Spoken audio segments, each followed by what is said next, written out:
don't miss you for here. Engineer Ken, we need you, Engineer Ken. Come and give us some fire. Yes. So, Mr. CM, you, Alex, everybody randomly, I'll leave the platform for you people. But please, let's be considerate when people are talking. One person cannot talk for for 1 hour, and you've forgotten that others are on right here. Thank you very much, sir. Mr. Lewis, please talk to us, sir. Yep.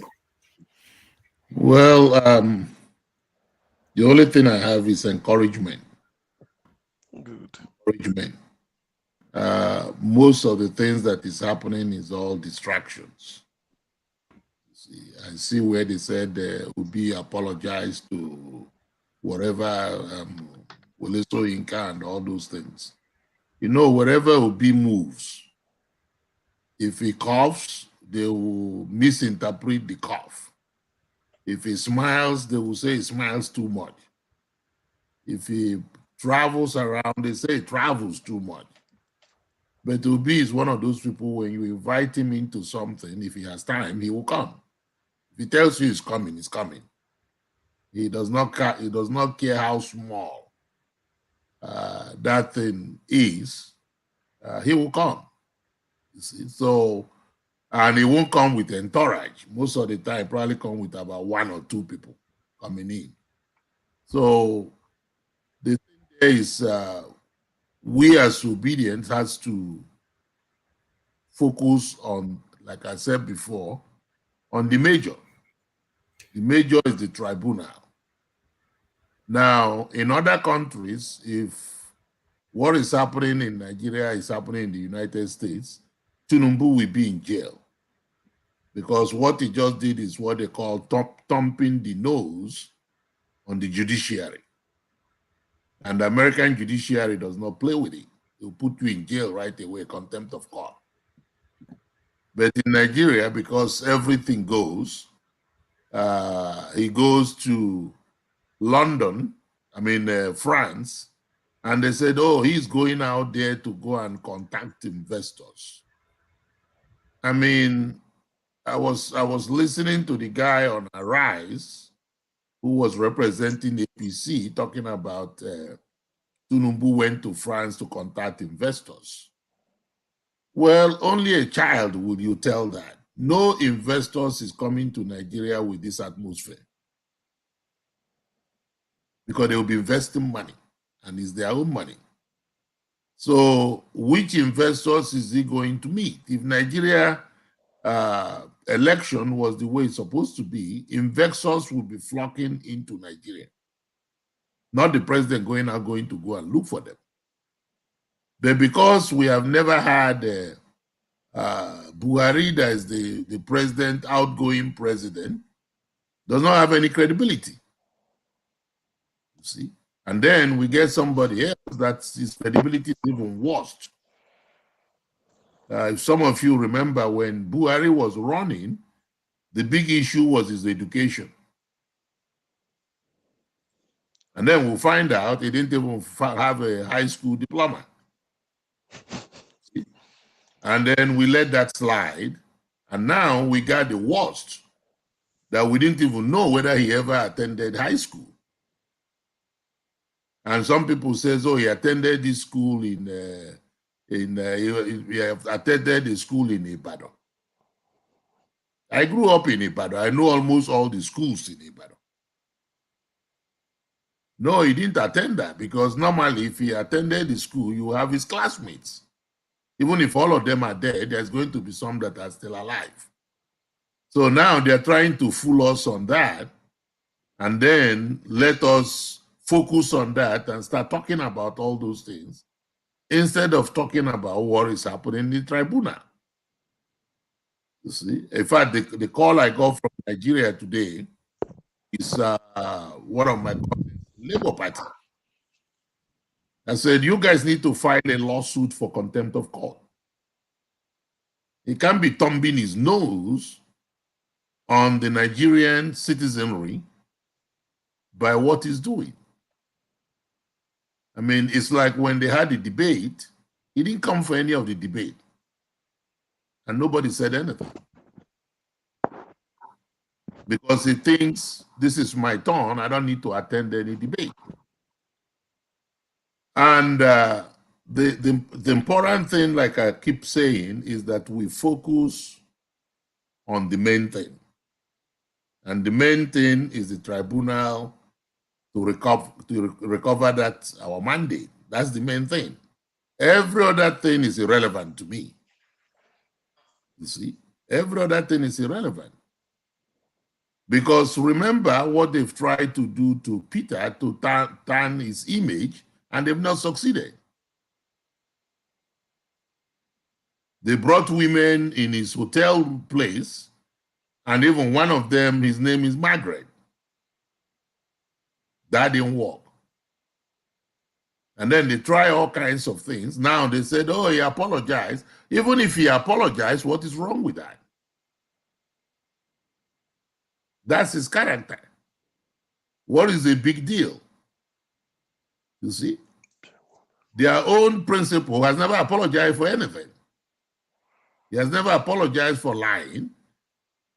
You see? And they don't know how to apologize. So that's why when they see somebody else apologizing, it looks like a foreign thing to them. APC has not apologized. All of them, all the spokespersons that are lying through their teeth, like the one that you guys interviewed today, I mean, he was lying through his teeth. And I bet you he probably be in the United States or what they call it, or London or wherever. It's not in Nigeria. But they all pretend that they are in Nigeria and they know what they are happening in Nigeria. They don't know what is happening. It's not in Nigeria. These are some of the people that they paid money. I've seen that. You see, I've seen that where we go to a conference, some of these politicians will come, they give them red carpet and be following them like flies because they want to get some position or whatever it is. You see, and they always ask me, Louis, why is it that you don't like to follow? And I said, no. I said, these are the people killing the country, and you guys are giving them red carpet here. You see, so like P2B said, it's a long marathon race that we're in. When the blacks were fighting for voting rights in this country, they used water hose. They used the police dog. They use all kinds of things beating them, but they keep marching. Now, when they got the voting rights, they relaxed, think, okay, we fought for this, we now got it. They lost it. They went through a voter suppression. But what did the blacks do? They find out what they call voting weekend. They go to their churches, they decide how they're going to go. They carry food, they ride the bus, right to the voting booth. That's how Biden got in as the president. If it wasn't for the black women, Biden would not get in as the president. But they strategized, they changed the strategy. You see? But it took a long time for them to do that. The South Africans. You see, that's why when I look at all our religious leaders, it just gets disappointing. Bishop Tutu was leading the anti-apartheid group for 20-something years while Nelson Mandela was in jail. And I remember the interview they did him on, that he did on CNN.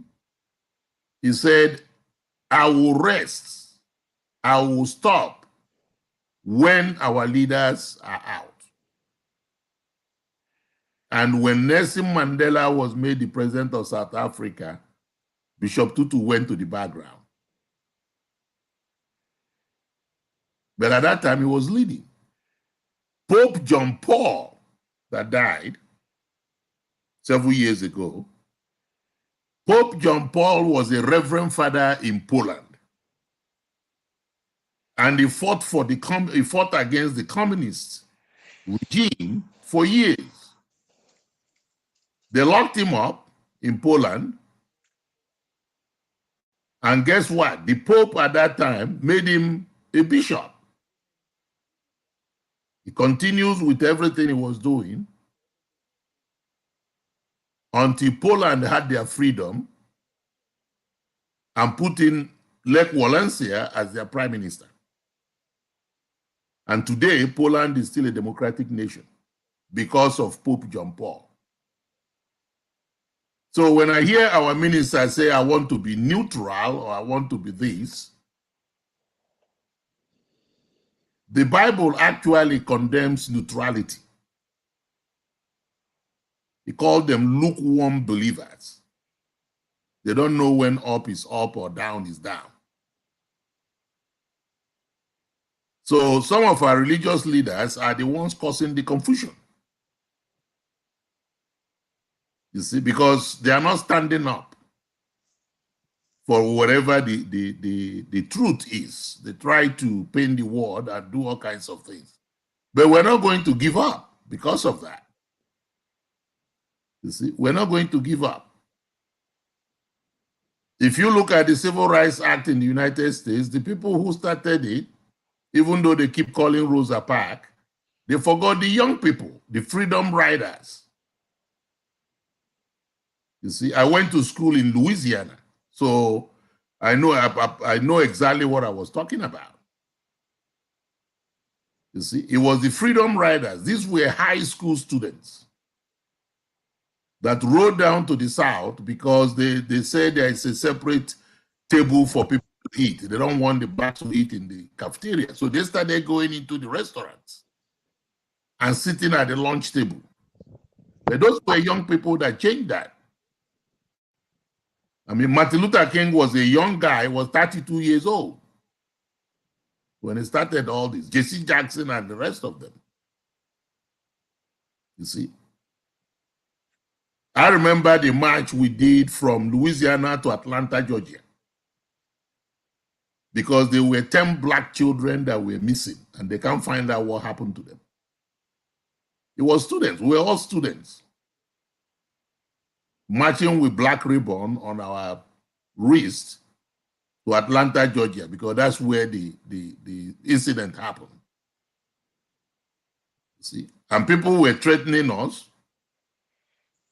but we didn't care because we want to make sure what happened to those black children.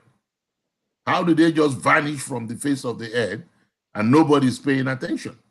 So they were young people. So that's why I keep encouraging our young people. It's going to be a hard walk. And it's not for the faint-hearted. You see, in any organization, in any movement that you are going in, one thing you have to bear in mind is that 20% of the population of that movement will be doing all the work. The other 80% don't know what you guys are doing. Or if they know, they really don't care. So what now happened? What happens is the 20% will now keep working hard to see how they can get the 80% to at least do 20% of the job, because the 20% will be doing 80% of the job. But if you think that all young people are going to be part of the obedient, that's not going to happen. In anything, even in an organization, it's only 20% of that organization that is performing, doing 80% of the job. And then try to get the other 80% to do 20% of the job so that they can get 100%. So that's what we have here. So nobody should be discouraged, you see, and say what is wrong with our young people. I've never liked when people condemn young people. I hate it. I don't care which organization I'm in. When Buhari came to the United States and said that our young people are lazy, I asked my friend in Washington, D.C., I said, why didn't you guys respond? Why do you guys just sit down there and let him get away with it? If our young people are lazy, his classmates, all of them went to university. Why didn't he go? It's because he's lazy too. But they accepted that thing, and then people started making, oh, he said our young people are lazy. I said, I don't like that statement. That's a very stupid statement for a head of state to go out to a foreign nation and say that type of nonsense. And nobody responded. They just kept quiet. You see? So our young people are very intelligent. They are very hardworking. And they know what they are doing. But what we don't want to do is to get worried and wary because of what they are doing. You see, we are on the right track. You see, we are on the right track. I mean, just look at our principal. No matter where he goes, the atmosphere there changes. Even when he's hiding, he likes to go to morning mass. He's hiding to go to morning mass. They found out. They turned the whole church into an obedient church. Even the Reverend Father didn't know what to do. You see? And the reason is because the Bible said when the righteous is on the throne, there is rejoicing in the land. Yeah. When the wicked is on the throne, there is unhappiness. So look at Nigeria, what is happening today. There is unhappiness in those people that said they won the election.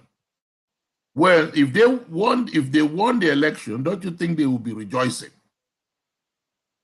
There is no rejoicing. Instead, they are pointing finger and gnashing teeth. And then the person that they said he didn't win the election, people are rejoicing. You see? So that's something when you look at it, you say, this is not the handiwork of man. This is the handiwork of God. Most of you, all of you on this line, nobody paid you to be on the line. And I thank Mr. Elvis, Niger Watch, for creating this platform. I've been watching this platform for a long time, but I've not been able to get in. I've been watching it, enjoying everything that is done on that platform. I know some of us are very emotional, and some of us are very angry. That's great. You see, there is no place they say don't be angry. They just say be angry, but don't sin in your anger. You see, and don't let the sun go down on your anger. So we can be angry. Because if somebody is not angry about sin, thank you, sir, he needs to have their head checked. You see, we have a lot of sin on the land. Our elders are sinning every single day, and they are not apologizing. They are not even saying we're sorry. Because what are they doing? They are creating more debt, more debt, more debt. Who is going to pay that? I don't care whether their children is overseas or in the diaspora. Their children will contribute to it. I mean, we're talking about 80-something trillion dollars now. It's even more than 80-something. Because if we add the 800 billion, it probably go to 100-something trillion dollars in debt. And this is a country that has been blessed. Nigeria is a blessed nation. It's just that we're not using our blessings. We're a blessed nation. So I just encourage all of us. I'm encouraging myself either. You see, I'm encouraging myself every day when I watch these things. The only thing is I refuse to listen to negativism. If it's a negative thing, I don't listen to it because it's not going to help me at all. But I try to listen to everything that you guys are saying. Sometimes I come in, I just watch and see what everybody is saying, and all those things. And like I said before, we need to be encouraging each other. You see, if somebody said something wrong, don't attack the person. Just reframe what that person is saying. You see, because when you attack that person, they might withdraw and don't say something else they need to say.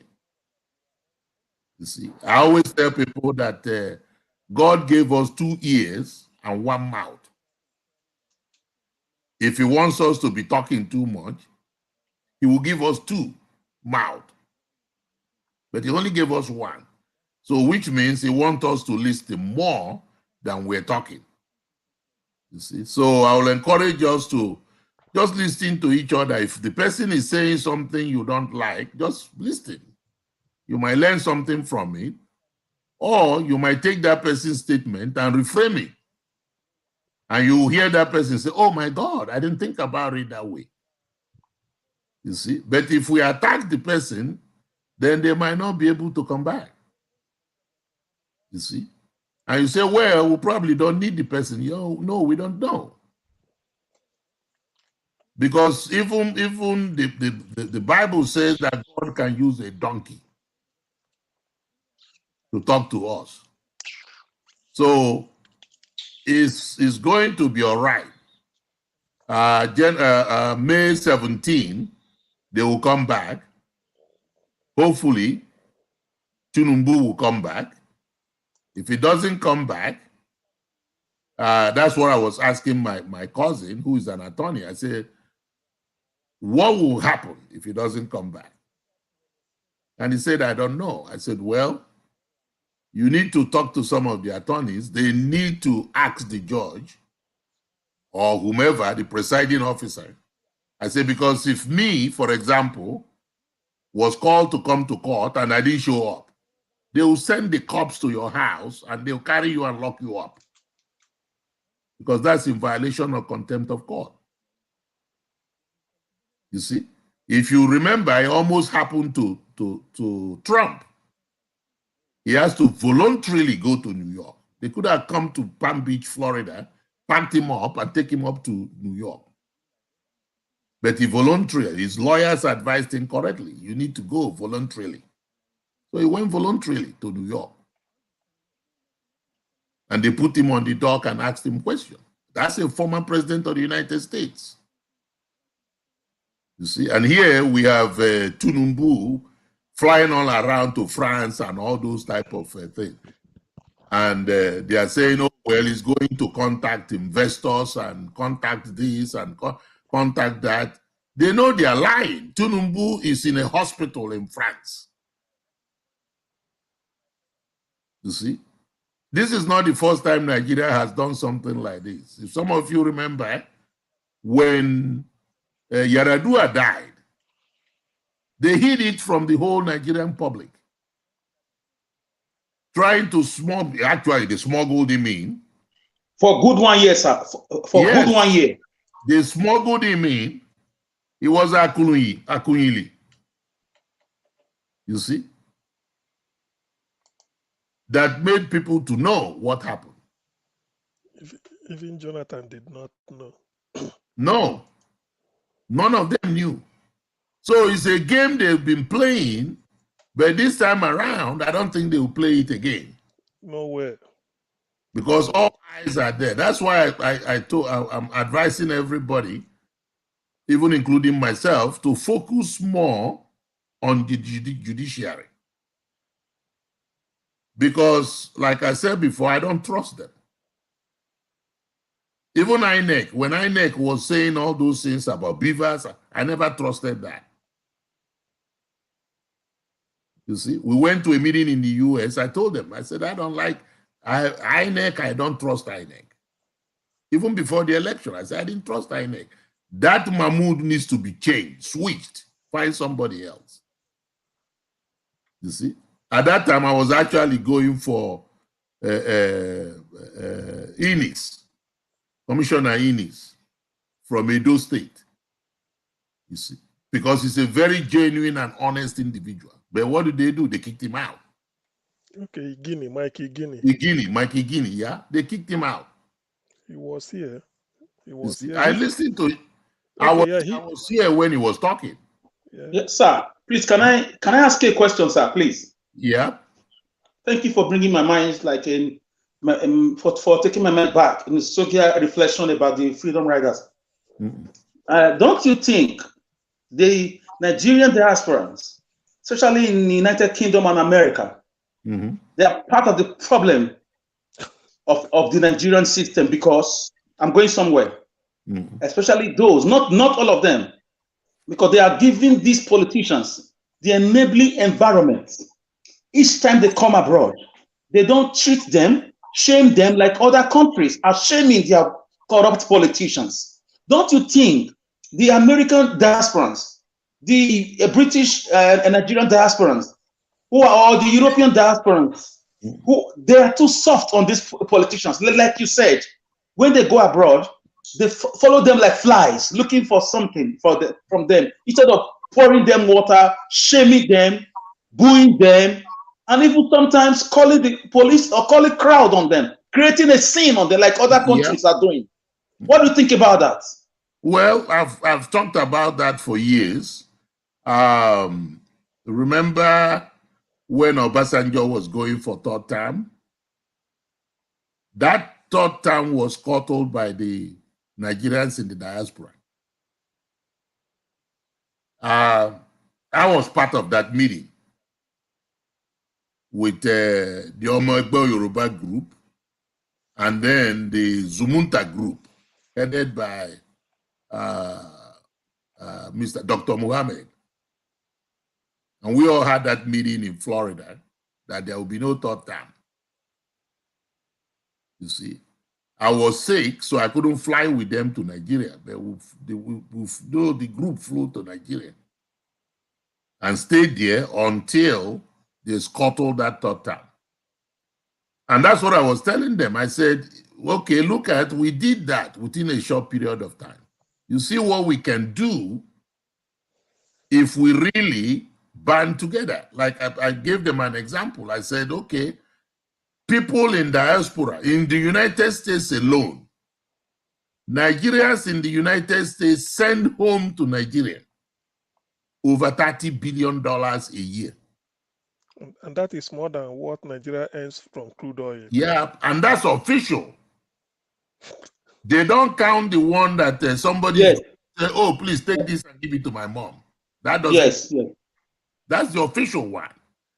And I was telling the Nigerian community in the US at that meeting, I said, if we can get 10% of that money, 10% only of that 30 billion, I said, you know how much that money will be? And then we leverage it in Naira. Now we can start finding out candidates that we can support. And then gradually turn Nigeria upside down from inside to do that. I said, that's what my friends in Liberia did. They got a candidate that they want to install as president. It was a lady. And what they did was they raised money and moved her. She bought the form, did everything, recorded her, and then they went home and campaigned for her. She was using a helicopter. They hired a helicopter that was flying her to all the remote areas. And she won that election. You see? And what they told me was Nigeria is a bigger country than Liberia. I said, no. I said, when you are doing a research, what do? You take a sample of the population. And then whatever you do with that sample, you extrapolate the results to the population. Is that not how we do it? They said, yes. I said, we can do the same thing here. But the thing there is, some people, that's what pains me. When these people come, is the same people that are criticizing them, those are the same people that will take them shopping. To go and shop for goods. And you go to the store, we will buy things worth 100 and something thousand naira. dollars and pay cash for it. You see? So we were the ones contributing to that idiosyncrasy. You see? Because we want to do like we belong. Oh, I'm moving with the governor of my state. What does that mean? Nothing. You see? I remember when we invited Ubi to Anambra State Convention, and he came. Okay, the suite that we got for him, we didn't pay for it. It was one of these pump suites that the hotels give when you occupy X number of rooms. But it was one of these huge presidential suites. And he asked myself and the chairman of the group, and he said, how much did you guys pay for this suite? We said, we didn't pay anything. He didn't believe us. He said, no, tell me exactly how much you guys paid. He said, okay, let me ask you differently. How much does it cost for that type of suite? And we say, His Excellency, this suite was given to us free. And he said, okay, by the way, what am I going to be doing here? This is too big. I say, His Excellency, we've invited some state governors in the United States, some business people to come and meet with you. I say, you need a conference table and all those places to see. And he laughed and said, okay, that's fine, okay. But he still didn't believe that we didn't pay anything for that. You see? Until I showed him the invoice, I said, did you see it? You see where they say cost free? And he said, oh, they gave you a whole room like this for free. I said, yeah, how many rooms do people booked here? We have about 200 and something rooms of the hotel booked. So they just gave us this to say, thank you for doing business with us. And that's the only way he was able to accept it. You see? Other people, when they come in, they say, oh, where is my suite? That's the first question they will ask you on the phone before they start coming. And that's where I always get frustrated with our people. I said, why don't you guys tell the person, if you want to come, you come. If you don't want to come, just sit down home in Nigeria. But what do? We put a red carpet for them. They come and sit down, and then they read a 30-page speech that has nothing in it. And then we don't ask questions. We'll clap and give them all the big names. You see? Give them all the big names. So what I'm saying is there is change in Nigeria now. Big time change. You see, I talk to them in Nigeria every time. And what has changed is because of you guys and because of what you guys have done in this particular election. Nigeria is not going to be the same. It's not going to be the same. Look at how many people were elected into the Congress of Nigeria from Labour Party. If not for the obedience, those people will not be elected. And majority of them has never run for office before. They didn't even have the money. But they ran and won. So we're not going to rest until we get to where we're going. Even when we get to where we're going, we still will not rest. Because you can easily lose your freedom. I'm seeing it in the United States. Nobody thought Trump would win in 2016. But look at what happened. By the time America knew it, it turned America upside down. And now they are trying to crawl their way back, and he's still fighting.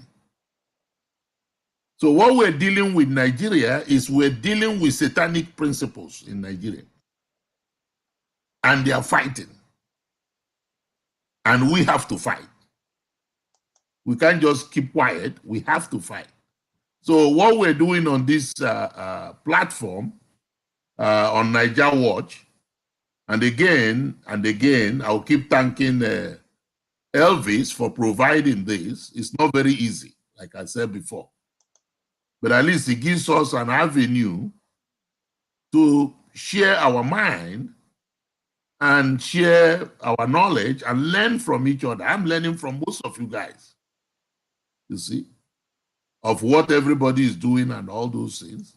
And so I always convey it to other platforms. And when I talk to people in Nigeria, I always convey it to them. Because a couple of them I talked to are in Abuja demonstrating. They've been there for 45 days. My friend Ezeoke has been there for a long time, since before the election. You see? And he was telling me, he said, I'm going to see this through. You see? That is the one that is doing the Njenje. You remember the one they called Njenje TV? That's Ezeoke. You see, doing that. So there's a lot of people doing that, certain things, 1, 2, or 3 things out there. And of course, we need to keep hope alive. Like Jesse Jackson used to say, keep hope alive. We have to keep hope alive and keep moving. God will reward every one of you guys for your sacrifices. I know you are making a lot of sacrifices, but in order to get a good thing, you have to make sacrifice. You see, we have to make sacrifice. And at the end, we're going to look back and say, my God, I contributed. Or when your children ask you, when they had the election of 2023, and I'm reading about what happened about it, Dad, what did you do? You don't want to say, well, I was on the sideline clapping. No. You want to show them that you were involved, that you tried your best, you see, and you contributed your best to give them a safer Nigeria. You see, that's what they will want to hear. So that's why we're all here. And I thank you all again for giving me the chance to thank you, talk sir. to the group and talk to myself too, because I'm also talking to myself. Thank you very much. So thank you. We appreciate you, sir. Thank you, Mr. Louis. Thank you. God bless you, sir. We appreciate you. God bless every one of you. We have some people here that I would like them to also have 1 or 2 things to say concerning what our father have said so far. Anybody want to respond to that?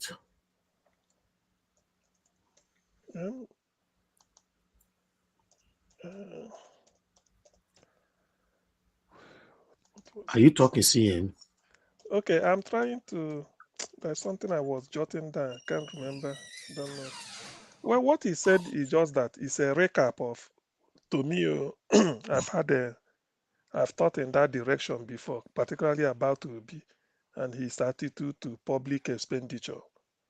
So we know what he's capable of. Even while he was Anambra governor, he goes to Abuja for meeting. He will go and lodge in a hotel owned by Dion Shagru, Anambra businessman, and stay asking for discount. Mm-hmm. And the man will gladly give him 50%. He will be happy anywhere he goes. So he's not a person, he's not interested. Rather than waste public money, even what will benefit him, he will sacrifice it in the interest of the people.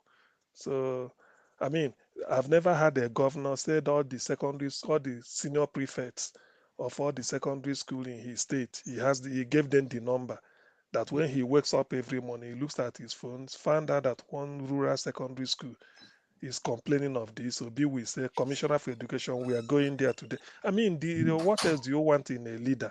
He gave his all. He's not interested. He didn't make money. Eh? He had the opportunity of having money to buy houses all over the world like Ekweremadu did. He doesn't want.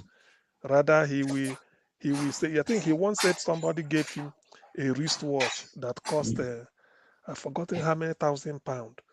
No. Is it? I mean, how many thousand naira? Or I think either £5,000, a wristwatch. He told the man, he said, look, thank you. He said, but do you have the receipt? I want to take the money back. There's a school that is leaking. They told me in Onisha, let's go and donate the money there that I don't really need all this. So such is the type of a leader that he is. Naturally, he's a nice person. He's a billionaire on his own, in his own right, and yet he's not giving to extravagance at all. Nothing impresses him than investing in education and health. Education. That's what he talks. So I mean, this is an opportunity for people to have a taste of what Obi is. And from the look of things, Nigerians heeded his call, voted for him. But all these agents of the prince and princesses of darkness felt that they have the power of life over death, and then they decide to see if they can suppress his votes and do all these things. You see, actually, probably Louis Okonkwo will correct me. In the Western world, you can't mess with people's opinion. When people voted, maybe 1,000, you decide to reduce it to 20. It's a criminal offense. No, You can you go to jail. Remember that for nothing. that's what is following um, President Trump in Georgia, Mm, yeah, because yeah. he So called the Secretary of State in Georgia to find to see, to 11,000 more vote. votes. Imagine. You see, So so they you know. played that tape recording in the court, and that's why he was indicted. Mhm. See over there So, as a criminal case. So that case is coming up very soon. so So you see, you you can't do don't that in the United States. you don't do that. You know the thing. That is, you know what it means for the people. The only thing you have to show is that this is free and fair. Mm-hmm. Not that say all of us, 10 of us here, we decide this is what we want. Then somebody will now reduce the 10 votes to No, you one can't do and that. say, okay, you can try it. What does Mm-mm. do you think it is a human being, human opinion, what people decided?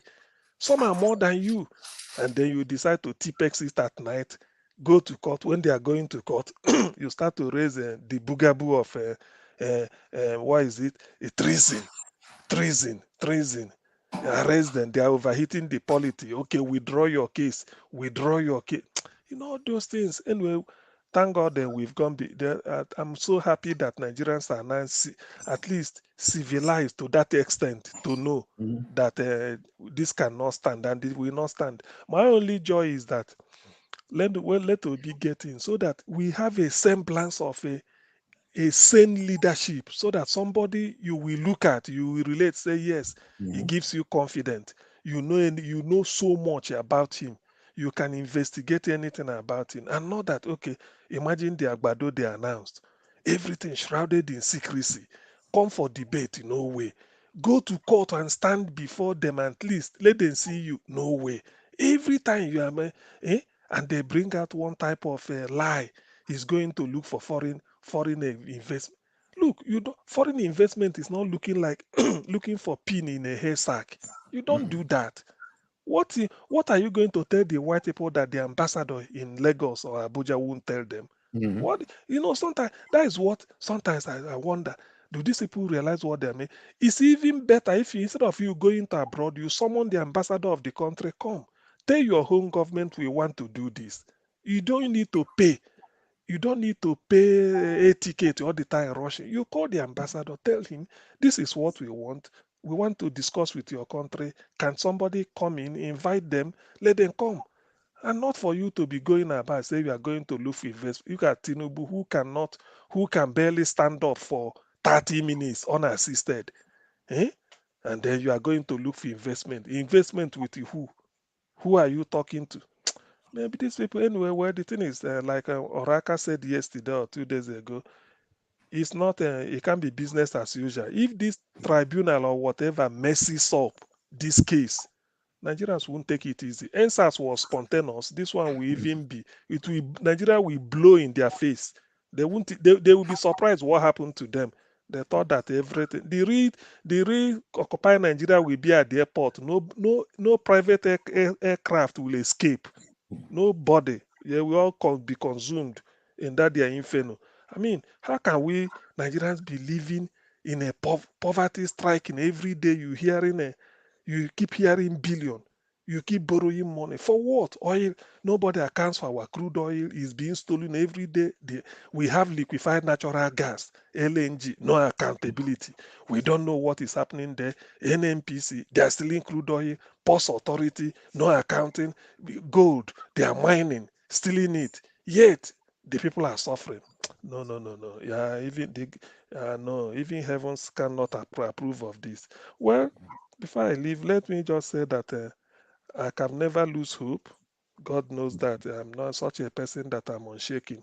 After all, P2B is coolly going about his business. So why would I lose hope?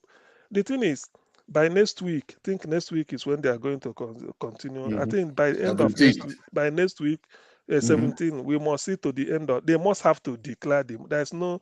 I mean, when they even talk about law, I think you go to court on something that is not clear. Not that when something is clear, what are they going to interpret? To 25% of our votes, valid votes in Abuja. Is that what they are going to say is not the constitution? Eh? Is that what they are going to, or double registration of Shetima, Shetima, is it, what is it? Kazin Shetima, is it no longer tenable that there was double registration? Or a case of the vote, all votes must be tallied according to Beavers. Man, they should better save Nigeria. Those judges, I mean, ordinarily, at least they have their friends and relations in Nigeria. They should be able to say, look, enough is enough. We can't continue. It's even a shame that what Kenya could do, Nigeria cannot. You No, cannot, man. Kenya did it in one day. In one day, Abokoba said it today again. Yes, You see, Kenya did it. And then they're Mhm. making things. They're making, instead, they're even talking of, is it not a shame? Nigeria will be borrowing money. You have gas, you have gold, you have crude oil till today, and your port is making money, yet you are borrowing money. Mhm. No, please. I mean, in fact, Well, anyway, I don't think that lie will work this time around. They told that lie with the Buhari, it and has never worked. it It has won't never work. worked. Yeah, They so can't be it's messing going to people up. work this time Every around. day, thousands of young people are graduating from university. When they come out, an illiterate will be in charge. Eh? Mhm. Can you imagine in this day and age, And Nigeria then is still looking. they go and Our leader they, won't have a won't have a clean school cert. Something yes, you and then should they get at the age. employ them as aides. They Eh, eh? as aides. I remember Can you imagine? I was talking to in Anambra State. This guy don't even have high school diploma, but he's in the House of Assembly. And he has an aide. The aide is an engineer by profession. So I said, this is really When you come and you see. therefore, if you go in abroad, their best brains are in charge in Mhm. every way. Go to the airport in every Western airport in Europe. The immigration officers are not pushovers. Their best Mhm. brains when they were in school. You see them, the IT, everything is working. But when you come to Nigeria, people just go there because their great grandfather was related to this, and then Mhm. they bring them, they put them there, mediocre everywhere, bribe. Eh? Nobody cares. The moment electricity comes for 2 hours, you thank God. And before you know it, Mhm. they say, we must unite. The unity, unity. What are you uniting with illiterates? People that don't want Mhm. to go. Anyway, well, next week we determine. Think this will be coming. We may not know it, so it's just there are a lot to unpack from the coming of P2B, but Mhm. the days and weeks ahead will be able will reveal a lot of things. We cannot continue. Do you know that Egypt has moved away from the Cairo as Yeah. capital? Mhm. Cairo is towards the coast where you can say people live. Okay, Alexandria is on the coast. They are Mhm. now moving towards the Sahara Desert to build a brand new city to Mhm. be their capital. In Mhm. a desert, the water they have to lay it, electricity. Cairo, they want to develop a virgin land in a Mhm. desert. They will be planting the trees, the type of tree they want there. Just like Yeah. starting anew. Egypt, this is what they are doing. To this, Mhm. they say the Cairo is congested. They only want to put a government establishment here as their Mhm. capital. Look at what they are doing. Tanzania is building for tomorrow modern rail, the type of public transport in Dar es Salaam. They see the rail they are building from Dar es Salaam in the coast to Dodoma, the capital, then to where they call Arusha, where they signed the United Nations had their own International Criminal Court of International Criminal Court, and they're sitting in Africa. It's in Arusha, Tanzania. Come and see if this is Tanzania, and see where and a woman yes, and they got their independence 1961, Nigeria 1960, Uganda 1962, Kenya 1963. So Tanzania is as old as Nigeria in terms of post-independence. Now look at where they are. If you see that is even if you see the quality of their road and the type of optic fiber they are putting for their internet. That is, they said every home should have internet. That's like the way they give a fresh air. Is Nigeria talking? What Nigeria is talking is how to tell MTN that if you will do quid pro quo instead of 1 billion naira tax, if you can give me 250, we write off. I mean, shortchanging your country. We are still carrying lantern, torchlight, candle in Nigeria. Look at go to Tanzania. I'm burning houses. When you come, they say, hey, we have to be united. Look, it's Tanzania, Kenya, and Uganda. They were called Protectorate of East Africa, just like you have Northern and Southern Protectorate. They said despite the fact they are united by one language, Swahili. Kenya speaks Swahili. Tanzania, Swahili. And the Uganda the same. It's only that slight change in dialect, but it's the same. They said no. They said be your own country. Let me be. And look at the three balanced, doing what they want. The thing there is we think is separate. Divided Africa. That's not the problem, because if you go to Europe, United Kingdom, a lot of people used to think is Britain. It's not. It's not. It's different countries. It's not that there are 4 different countries too, with 4 different flags. Yeah, that's what I'm saying. With what is it called? With 4 different anthems. There's a Scottish national anthem. Welsh have their own. Northern Ireland have their own. And then again, their Scotland. They have their Scottish pound. Yeah. In Scotland, there are courses you don't get bachelor's degree on. You end up with masters. And Scotland has their own, not A level. They call it AS level or so. Their own system of education. That's what I mean. You can. So this is what they have. Just the prime minister unites them. Scotland are responsible for their own. That is, they sort of their own spending. They determine it. Only that the Bank of England will fix interest rate. This is what they do. This is what they do. And when you come to Nigeria, they will bamboozle you with to generate electricity. If somebody in Ugeli want to say if you generate it, you must put it to national grid, or you come to Abuja. In fact, do you know when they tell you something that is in the exclusive list, you will win? Marriage, primary school, exclusive. Marriage, issue of marriage is exclusive. Register your car, you register your vehicle, exclusive. It's an exclusive list. Vehicle registration. What's for what? They just sort of, choked everybody, everything squeezed. Later, after how many years, say, okay, now state can generate. When you say state can generate electricity now, giving this, why must federal be holding it before? Is that the way to run education? Over here in the UK, education, every university determine their own standard. They determine who they admit and how they do it. Scotland, their own education system is different. In Scotland, there are certain things you don't pay for, but in England, you pay. That is the way they live. For instance, if you park your car if you're in the hospital car park in the UK, England, you pay. Scotland made it free. As long as you come to visit somebody in the hospital, you go and use the car park, it's free. You park when you want to go, but in England, they will say pay for the number of minutes or hours you spend. There are things that vary. They will do it their own. In Scotland, if they recommend drug for you to buy, you don't pay. Say you visited the hospital and they say, or the GP, you don't pay. It's called free prescription. But in England, whether it is Panadol, whether it's anything, so far it's written prescription, they call it one item, £9 something. Before it used to be £5, £6, it started climbing. But that is the way they want it. If you go to Scotland, you won't pay for prescription drugs. You come to England, you pay. Yet they are in the same country. But in Nigeria, no, you won't sell beer in Kanu. I agree. If I now sell it in Port Harcourt and then collect VAT, you will want to get out of the VAT again. That's why they make. When people talk. That's why they make all of them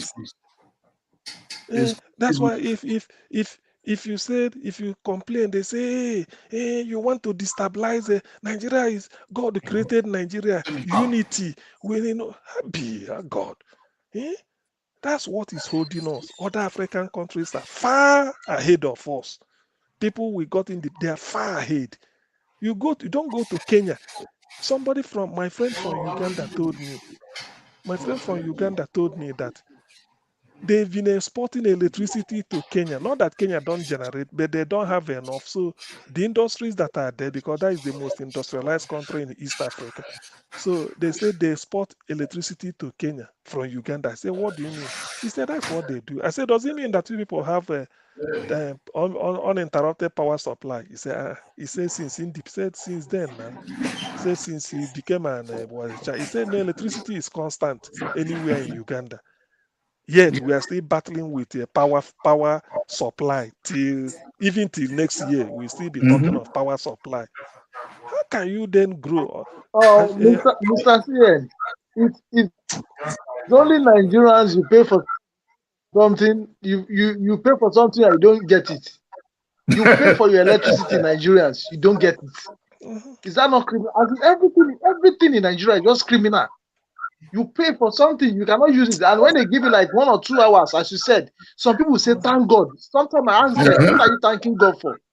That I'm paying for something? It's very crazy. And you'll be surprised that most of all the Senate and House of Reps, they cannot recite our national anthem. And yet they are claiming to represent the country. Very disgraceful. You can never be annoyed with Nigeria until you compare Nigeria with, say, Tanzania. You will not say, what? This is a country in Africa. You compare Tanzania and Nigeria. You see the chasm. You see the gulf in everything. Our road is not up to their own standard. Look at their public buses. If you see the train they are building, you see their system education. Yet, and you can go there's nothing. You see this issue of a strike, ASU strike. I don't know whether other countries experience it. In Nigeria, is what we just keep hearing. When you talk, hey, we want to be united. Nobody can I mean, what is the meaning of this? Unity. Nigeria continue to mention unity. But at the age of 10/11, you start telling people that you don't belong. You are from this area to enter into school, high school. Secondary school is controlled by federal. How can education at secondary level be a exclusive list for what? How can everything federal will control agriculture federal, energy federal, to generate power federal, everything said if you generate you put it national. What is national grid for who? Can't everybody generate? Even your marriage self is on exclusive list. It's exclusive list. Your marriage. You touch me. Your relationship with you and your wife. Yes, you touch me, I touch you. We can end up in Supreme Court. In Abuja, federal. When you look at all this, Nigeria has been running a feudal system. Feudal. That's what Nigeria has been running. What is it called? Feudal. How do I say? They say it's unitary feudal. Feudal unitary system in which everybody kotos. How can a state, when you want to tie a road, they said you went to tell federal government in a federation, it is the state that will tell federal, take this kobo for our national defense. Not federal giving you money. You will see a federal said, okay, one college of education in one area, federal government has taken it, and they will clap hand and then go and thank the federal government for taking it. This is Almajiri type of something and begging. Education should be your right. You establish it and run it. But this is the standard. We can't do that. Industries is not coming. Okay, Tinubu going to say they are going on a working visit to get investor. Where is the electricity? What if they ask you, where is the power supply? Generator. So no. Well, this one, he didn't go with anybody. So he will call them and said, well, let me call Nigeria and find out. They had better allow P2B to take over so that this they know mess that's what it is. we will start to sort out. Now, look, I don't know. Some people have given up on Nigeria. Nobody is interested in seeing in continuing this mess beyond probably this year. But nobody is interested. Cannot hold people to ransom. You can't Augustine, what will Yes, happen if Tinubu did not return back? For example, before 29, what will happen? You see, no, before 29. The thing is, now this is a very tricky question, but I will answer it this way. I approach it. It's tricky. So honestly, they make like our court, our law, our firm now has become a thing of like a mockery. It's as if maybe the lawyers in Nigeria, the way they practice their own is different from other countries. Sometimes when I look at it, because we have a constitution and they are not following. Even the lawyer, they turn to jesters. I will try to say this. Next week, I know the man may not come back. When you commit, what is it called, the content, they throw your case away. It's as simple as that. Then they carry on now and determine based on the other criteria. In fact, all these things, you see, they even know it. What will shock the world is for the tribunal to say they return Tinubu or whatever he won. That is what will be the shock. Not that you say P2B won. It's not a shock because we all know. We know the winner. When we were casting our people know who they voted for. All this idea of manipulating. So if we did, like, just straight to your question, if we did not turn up May 29, then it's like a football match. You walk over, which is what it should be. Then another person, it will be. In fact, he's saving his face. Let him not return safe. After all, he didn't win. You can't just write to power on a stolen mandate and feel that the credibility or this thing will be there. Legitimacy is lacking. Therefore, I do not see why they should even continue with him. Should be arrested and told that, look, you can't mess up. How can Mahmoud, a professor, so-called professor, be manipulated? The wish of the people, vote for them. You say no. I mean, declare the result. You are falsifying figure. In the end, what you even uploaded in your IREV is different from the number you rattled out on the day you gave Tinubu the flag or the whatever certificate by midnight or towards that time when the witches used to operate the witches hour. That is when you give them. And all those things you do. Anyway, well they know.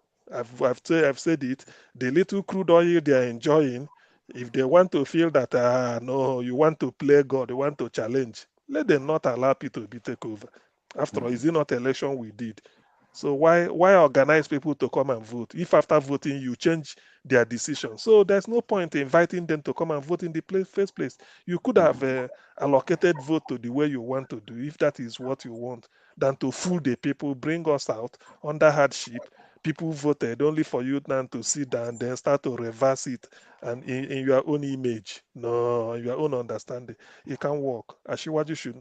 No, I can't. I won't even contemplate that one becoming president. It's a shame. It's a shame. No school start. Primary school. Where did you go? You don't want to say. School start. Nobody knows. What certificate did you give Chicago to make them to admit you? Bring that one. Let us see. No way. These are simple questions to answer. Everybody, when you are looking for admission to any university, they will ask you, what course do you want to study? You state. Then let us see your high school diploma to show that at least you've passed the true formal education. Tinubu is not willing to show out. You say you worked in one accounting firm, it was all lies. 1998, you said you were 52. 25 years later, you are celebrating 71. This one self, the thing too much now, and you want to be president. Cocaine, No. okay, passport you are carrying from Guinea. How come? In your phone, why not tell us? Okay, I had this thing. You refused. You tried it in 1999. They asked you, say it was Tokumba Fikuyomi who filled the form, not you. You escaped. This time, who filled the form again for you for INEC declaration form? I mean, people should not, you can't be taking people fair. I mean, why the guy, he hasn't got any certificate.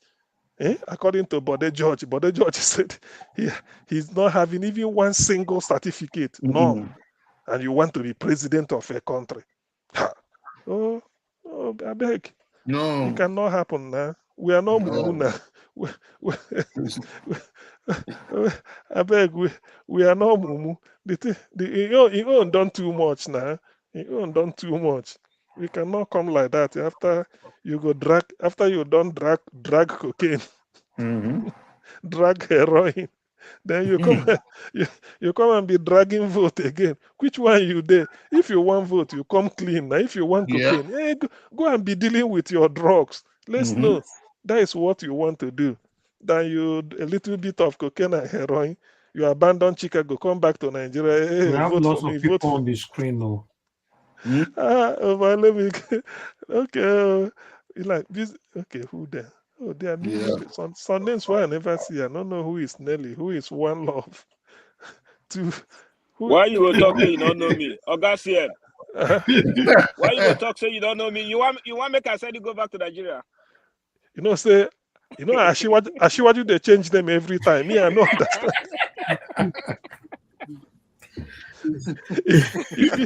That's why I say I want to make the person come clean, because if you know because this Ashiwaju, this one caller, he there abroad, so no power failure. If he there somewhere now, log into Niger Watch, go no, and they show face.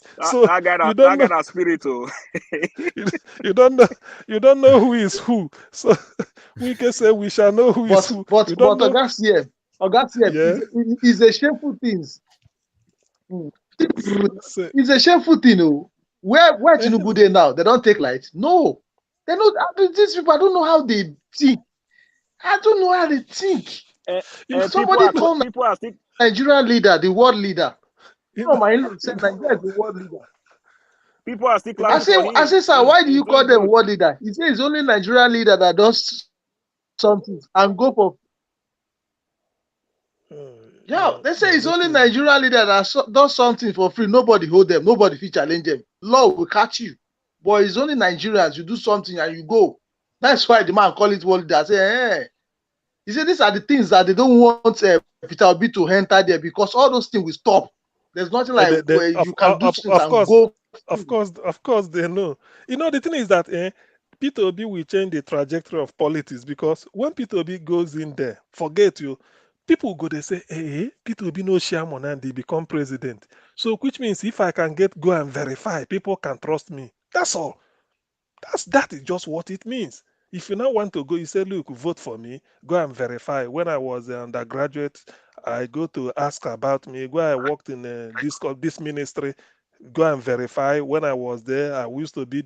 That's all. That's all you need. And in fact, the thing is that all the deal, because when Peter Obi goes in, you will know what really happens at Nigerian Post Authority, because they are not declaring any profit, anything. It's just in people's pocket. The crude oil being lost. What of the gas? Even all this one, they're saying they're laying pipeline to take gas to it. If it be say pipeline don't reach Niger, then go the tap and there they sell. Do you know? You don't know. Yes, you don't know. They say they're laying, me and you, they here. Have you seen a pipeline in the past? Do you know? You don't know. The crude oil, NNPC, no account. Nobody knows what is going on. Even the loan they are taking, who audits it? Nothing. What of the contract? You see, Nigeria is just a free for all food. That's why they will try as much as possible to keep us, to keep those. They say the way they do is that they want to keep those that are out, permanently out. They don't want you to come in. So people will be coming in is to expose all the deal they've been doing since records began. That is what they are against. That's why they are against. It's to say Peter Obi is a corrupt person. They know mine. Make he enter after all and addendum, you know. Then go there, do and pad. Because Tinubu goes there, it's not going to. How can Tinubu come and start to probe any for what now? Now them, all he wants is that name. But Peter Obi will get in there. All those rough deal, he will tell you no, no, no, no. He will look into this everything. Hold me. Peter Obi will say any money missing, hold me responsible. From today onwards, I will be before I sign this, I have to sign this, so that any money missing, I will be the person responsible. And that is what they don't want. They don't want that. So Nigeria want to be liberated, and the people have seen the light, but those that claim to own Nigeria are not interested. So they will do everything to frustrate people. But this time, somebody says bonga fish, you don't dare their truth. If you want to swallow it, no way. Vomit and out, no way. So something must have to give. Now next week, it don't reach. We will hear what they are going to say. Already the this thing, the INEC results from Beavers compiled by NEPA, not NEPA, Labour Party, has shown that P2B is way ahead. So whichever they want to play it, if they don't want to use the Abuja to disqualify Tinubu, it's up to them. If they don't want to use double registration by Shetima to disqualify both of them on the joint ticket, we shall then know why. So they can't escape it. It is true, they can't escape it. And like Magnus Oraka said, most Nigerians are not willing to go this second hurdle of go to Supreme Court, all those nonsense. Then May 29, maybe they bring in Tinubu. Who knows?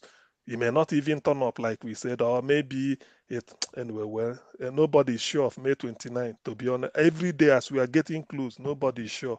So all this nonsense they are talking about, anything can still happen. But I want them, in the interest of peace, allow P2B to take over, so that the Nigeria will not explode in their face, because they may think that they have control of everything. It's not. When your time is up, your time is up. The time for Nigeria to breathe an air of freedom has come. The people spoke on February 25th, and they said it clearly who they want. It is not by mistake. So any attempt to go and start to mutilate things and feel that it's business as usual, or that people won't talk, people won't do anything.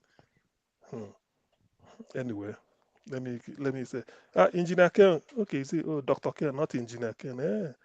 I don't know. Some of the now all these people Mr. that CN, Mr. CN, yes, somebody. Mr. CN, do you know that in Kuwait that I am, majority of fellow Africans, I can say even this mandate is not only Nigeria mandate, it's mandate for the whole Africa. As in, if I talked to one lady, she said she falls sick the day they announced Tinubu. She's from Sierra Leone. Many of them, because they know that once Nigerian get up, other country will get up. And Nigerian, if our leader are doing the right thing, since Nigeria discover our natural resources, you understand? By now, we're supposed to be the one to be borrowing all African money. If they have been sincere, we are not supposed to be borrowing money, because God bless Nigeria with a lot of human resources. But the issue is that these evil ones, satanic ones, like Mr. F used to call them, they refuse to let people enjoy. Nigeria is supposed to go to the level of we are collecting home grants that South Africa is collecting as a citizen. But the issue is that they will go and borrow money and share it among themselves. And funny enough, those I'm sorry for using this word, those stupid ones that are still supporting them, they don't know that they are even collecting their own future too, to share it among themselves. Then you now wake up, somebody is collecting my own, very painful. Do you know people have forgotten that Nigeria export gas, LNG. People don't forget liquefied natural gas. People think say no only crude oil in Nigeria they export. Liquefied natural gas. Since 1989, IBB established it. I think so. LNG, liquefied at the one in Bonnie. Liquefied natural gas. People have forgotten. Our seaport, no account. Eh? Gold, they are mining gold in Zamfara, steady, taking it out. No, everything, and yet you are borrowing money. All these things. Oh, no, no, no, no. This one too much. You get as you go rape something rich. Even God go say no. Like some people go say, you collect my girlfriend. I keep quiet. Now you want collect my wife. God no giving her. That one no good now. It don't too much. It don't. That's why this time they know it. Their time is up. You can't hold the people down for how many years. People are crying. For a Nigerian to eat, you have to go abroad. Can you imagine a Nigerian going to Senegal, swear, saying no go come back? Senegal, you just see small love, 120 for Senegal. You say no, he no go come. Nigeria stay in He no go Sudan. come. He no go. Can you Nigeria imagine? stay in Sudan. Sudan that are suffering. But Nigerians Sudan that are suffering.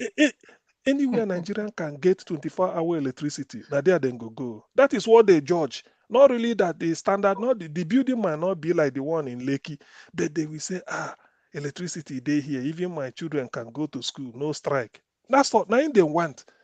Because when you go back home, nothing. Then some people will make your life hell. The leaders will make the life hell. Why should Nigeria be borrowing money? For what? What of the ones we have?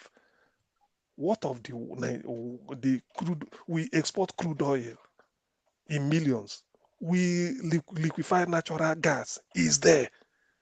What of that gas? Nobody is talking about. Our seaport is still very busy. No account. People just they pocket money here and there.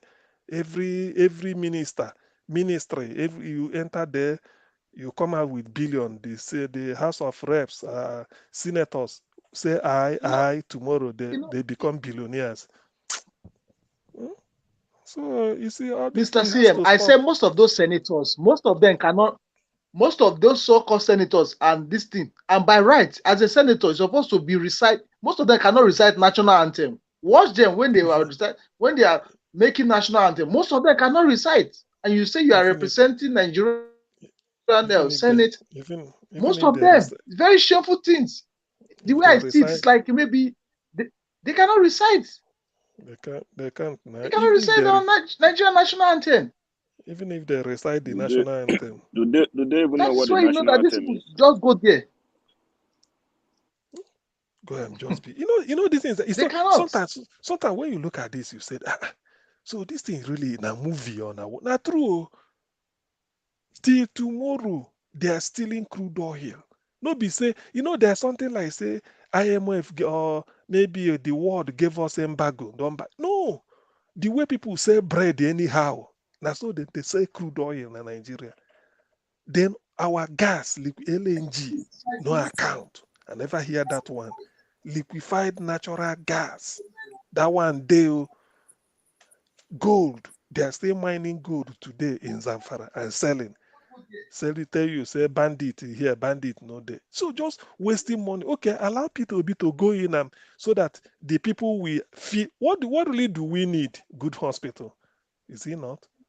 Make a pay lecturer so that strike no go there. Give electricity so that anybody where if you no get job, you open barbing saloon. No, say you don't get a barbing saloon, you go from there they feed. This type of, is that not what most people are asking for? Yet you cannot provide. When they say everything, you will get 40 houses. The plan of Ekweremadu was to contest Enugu state governorship under PDP. That was his plan.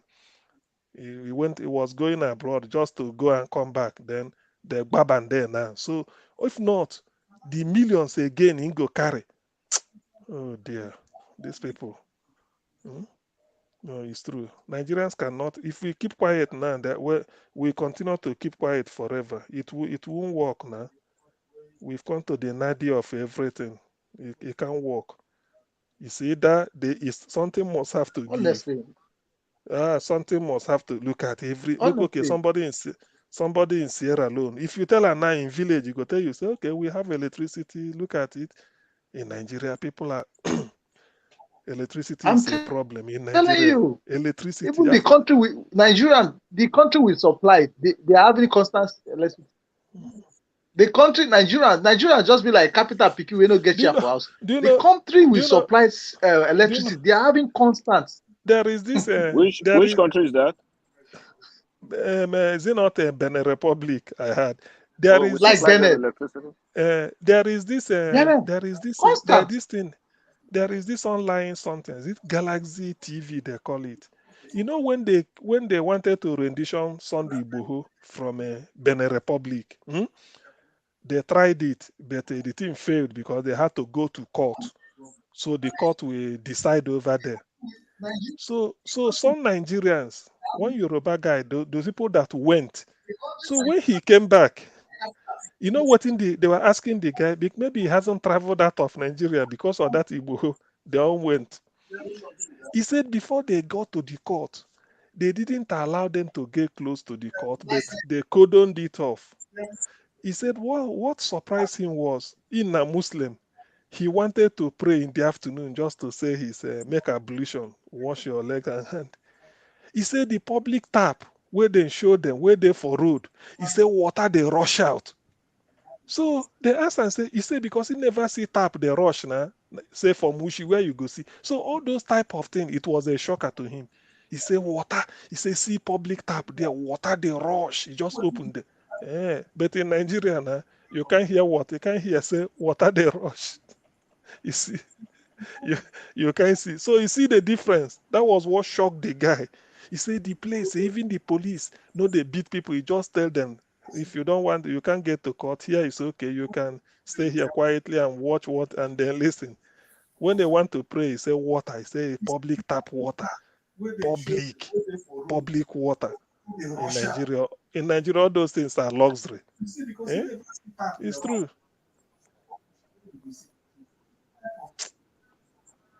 Come on, that in this.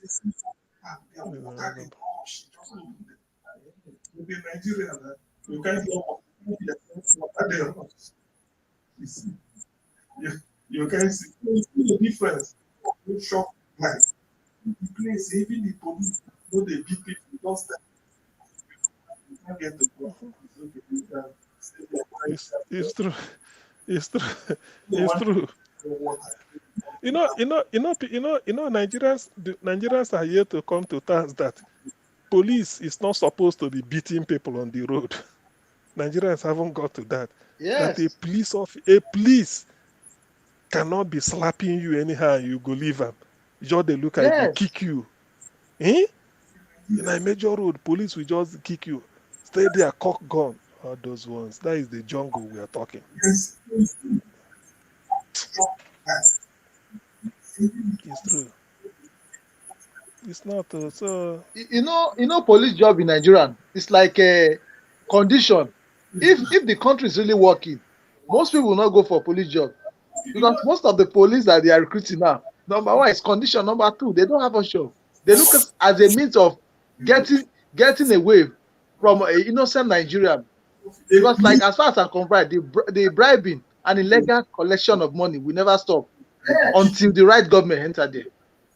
Okay, see, like this place in Kuwait, there I am right now.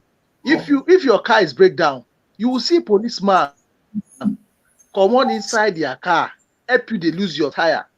Why? Because they have been paid well. The money a policeman is collecting here, the least one, is like 500,000 naira.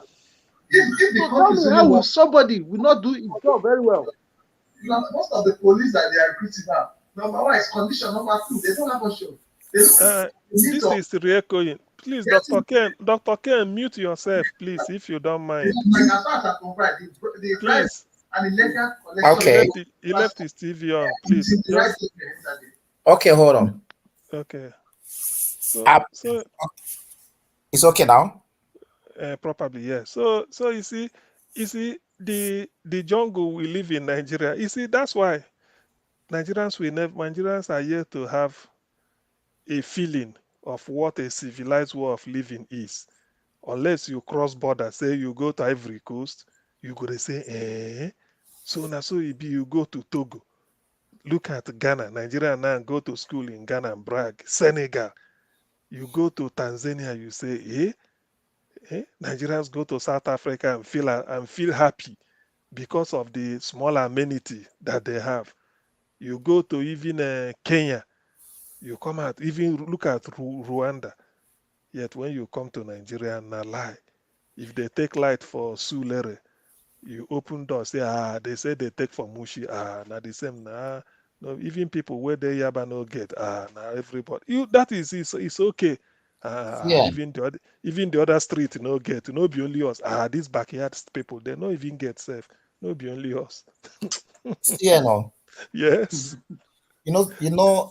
This, what? There's something that really making me to be very happy this whole election season. One of those things is that the way people voted for a man that will not bribe, Exactly. for a man that will not do fraud, for a man with good character, and more Nigerians dance towards that side of the game. That tells you one thing about the Nigerian that people don't know about. That there are few Nigerians who are fraud. There are few Nigerians who believe in evil. There are few Nigerians who want to promote what is an evil or an upright, style of life. That is what you must know. They hear that this guy is having fraud behind him, drug. They say, no, we'll choose this one that is upright. They say, this man will not give you bribe, chichi. They say, okay, really? Okay, that's the man we want. We want to be like him. This man will not give you anything under anything that is not meritorious. He said, okay, that's the person we want. That tells you that there is a Nigerian that has been covering the true Nigerianism. Yes, yeah, I agree. I know what you say. Yes, I agree to what you say. You see, it takes a clean leader like Peter Obi. Then you go see that attitude of an average Nigerian on the street will change. So look, for Peter Obi presidency, is beyond providing money, better economy. What I am saying is the foundation that every nation that is respected, every nation that will be regarded when the committee of nations gather together meets.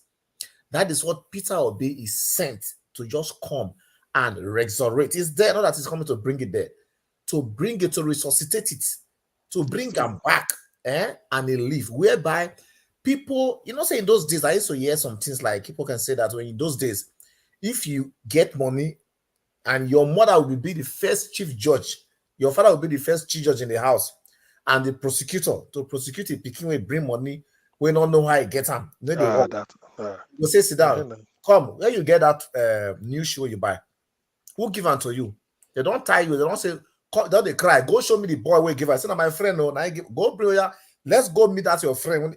They will be the one that will prosecute you first before they will hand you over to any other authority that they need to hand you. So, and every other people in the community will shame you. So that begins the downfall of the structure of evil and corruption. But not anymore. Your mother will be telling the girl child, that man say, what did they do? Say, but mom, that man is older than me 50 years. He said, come on, go and meet the man. If he say, go and sleep with him, what is wrong with you? Because of, you see, every section don't call. Peter Obi is, look, God is using Peter Obi as a tool. I think the earlier people see him, especially those, the Tinubu block, the earlier they see this thing, the better for them. Because this man, look how they miss. I did look at the IRF, how you call it. How INEC won't defend, waiting talk to people, saying that the winner be this, and waiting the show for IRF, and the result will be around the whole corridor of the public. I want a compromise. I won't bring them together for court. You see, God just didn't make them this stupid. I don't know, whatever anybody call it, whether anybody call it God or nature, whatever it is, it just didn't make them this stupid until that is why they look at the whole thing. The only thing that will help them is let this case be withdrawn. Even though I'm sure say if Tinubu get any judge for that panel, the judge don't look and say, now wow, Tinubu, no say me I help you before, but this one, No way I go fit do one. The thing too much. What you go do be say, if you go fit make this man withdraw the case, that be the only way. Because I no go fit see all this thing. I want to do this one if I do this one. I go fit. I no go fit. That is why you see them begin to plunge all their armory. They begin to throw all their fiery dart towards that aspect of the case. Drop the case.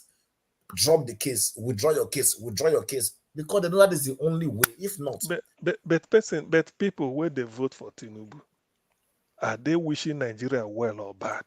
no, that is the degree. That one they show you the degree of how the things don't damage people's mind. Do you know, say, get some of the children where they're born, they don't know anything about uprightness. All they know how to get money now, fast, Yahoo. They don't grow up to about 17 years, 12 years. Their aspiration now. Now, what the only thing they know for the whole city and the town, how to get money, not be school. Now, Yahoo, now to do kidnapping, now to enter politics, then you steal the treasury, you loot them. These are the only thing we they know. Now, Peter Obi look like a strange feeling, a strange phenomenon, and a strange activity. And above all, Peter Obi look like a foreigner. If you don't know, like I tell you, it looks it's like true. His behavior is foreign. It's true. Well, excuse me, I don't think Peter Obi is all that different from all of you on this panel. You know, each and every one of us. I CM, you yourself, earlier you said everybody is tired of Nigeria. You cannot be tired. It's okay that all these evil people are doing what they're doing. You know, when there's obstacle is coming towards the light, it comes with a full force. But the thing is that none of us needs to give up.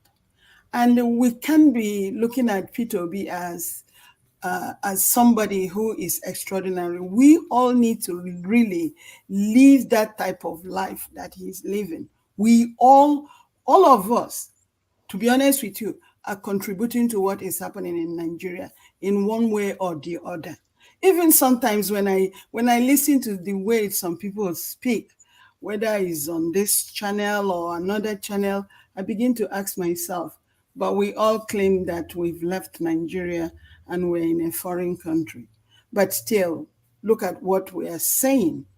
All these people, I mean, to see a video, these days, I don't know which one that is a genuine video or the one that is not a genuine video, for e-money to be giving MCO Lomo money and praising him. I just don't understand why people behave that way. And Dr. Ken, you just said 17-year-old, they're Yahoo boys. Yahoo boys, but then what about the parents? Like you say before you even mentioned that, you said in those days when a child brings money, the parents will ask, where did you get it from? So what happened that we have stopped all this? Why don't we ask the same question anymore? You know, so when we really look at it, we have to stop thinking that Obi is just, you know, there.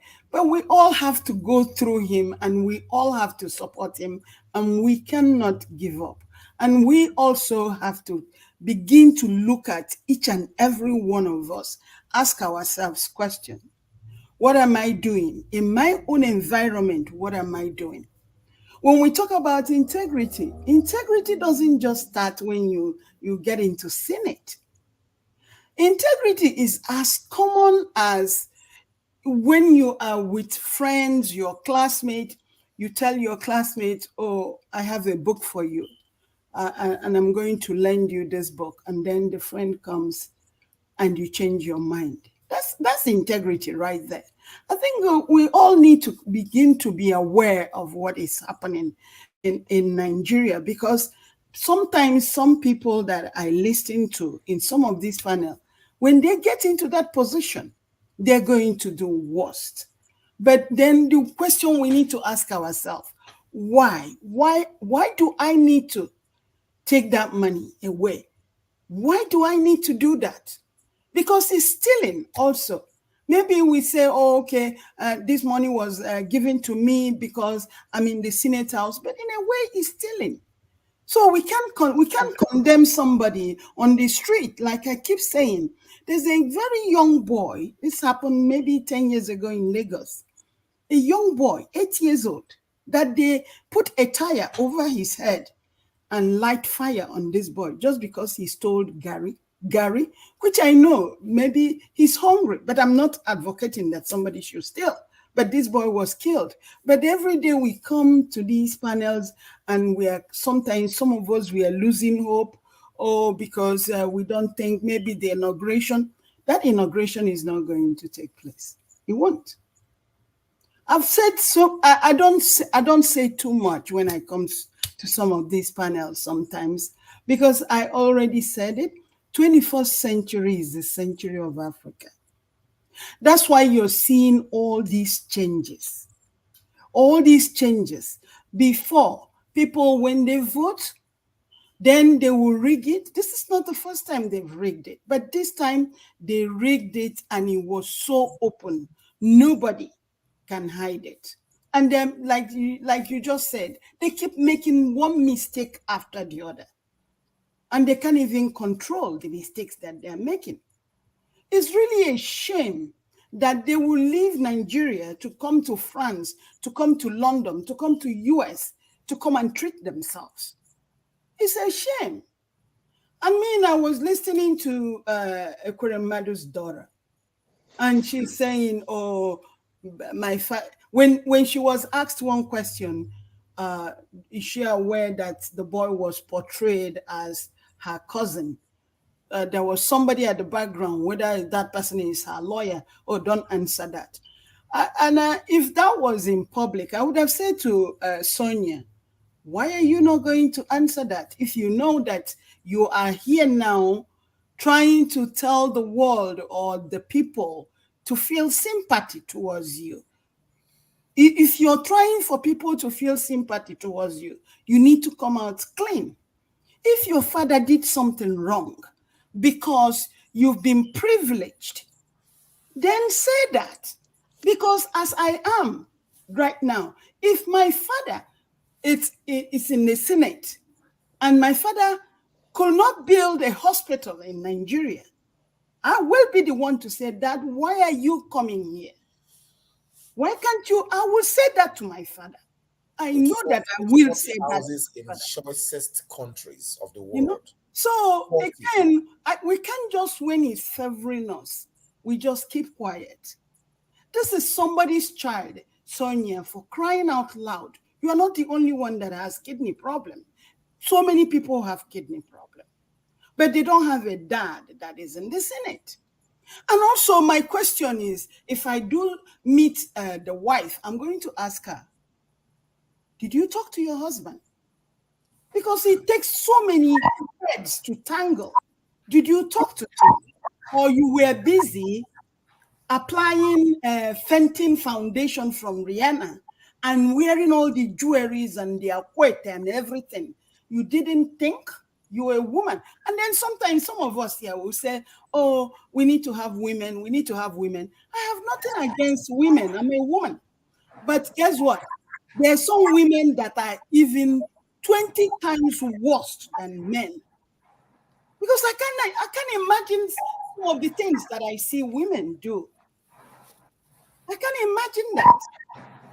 We are all in this together. We have to understand that we all need to begin to look at our environment. And please stop thinking.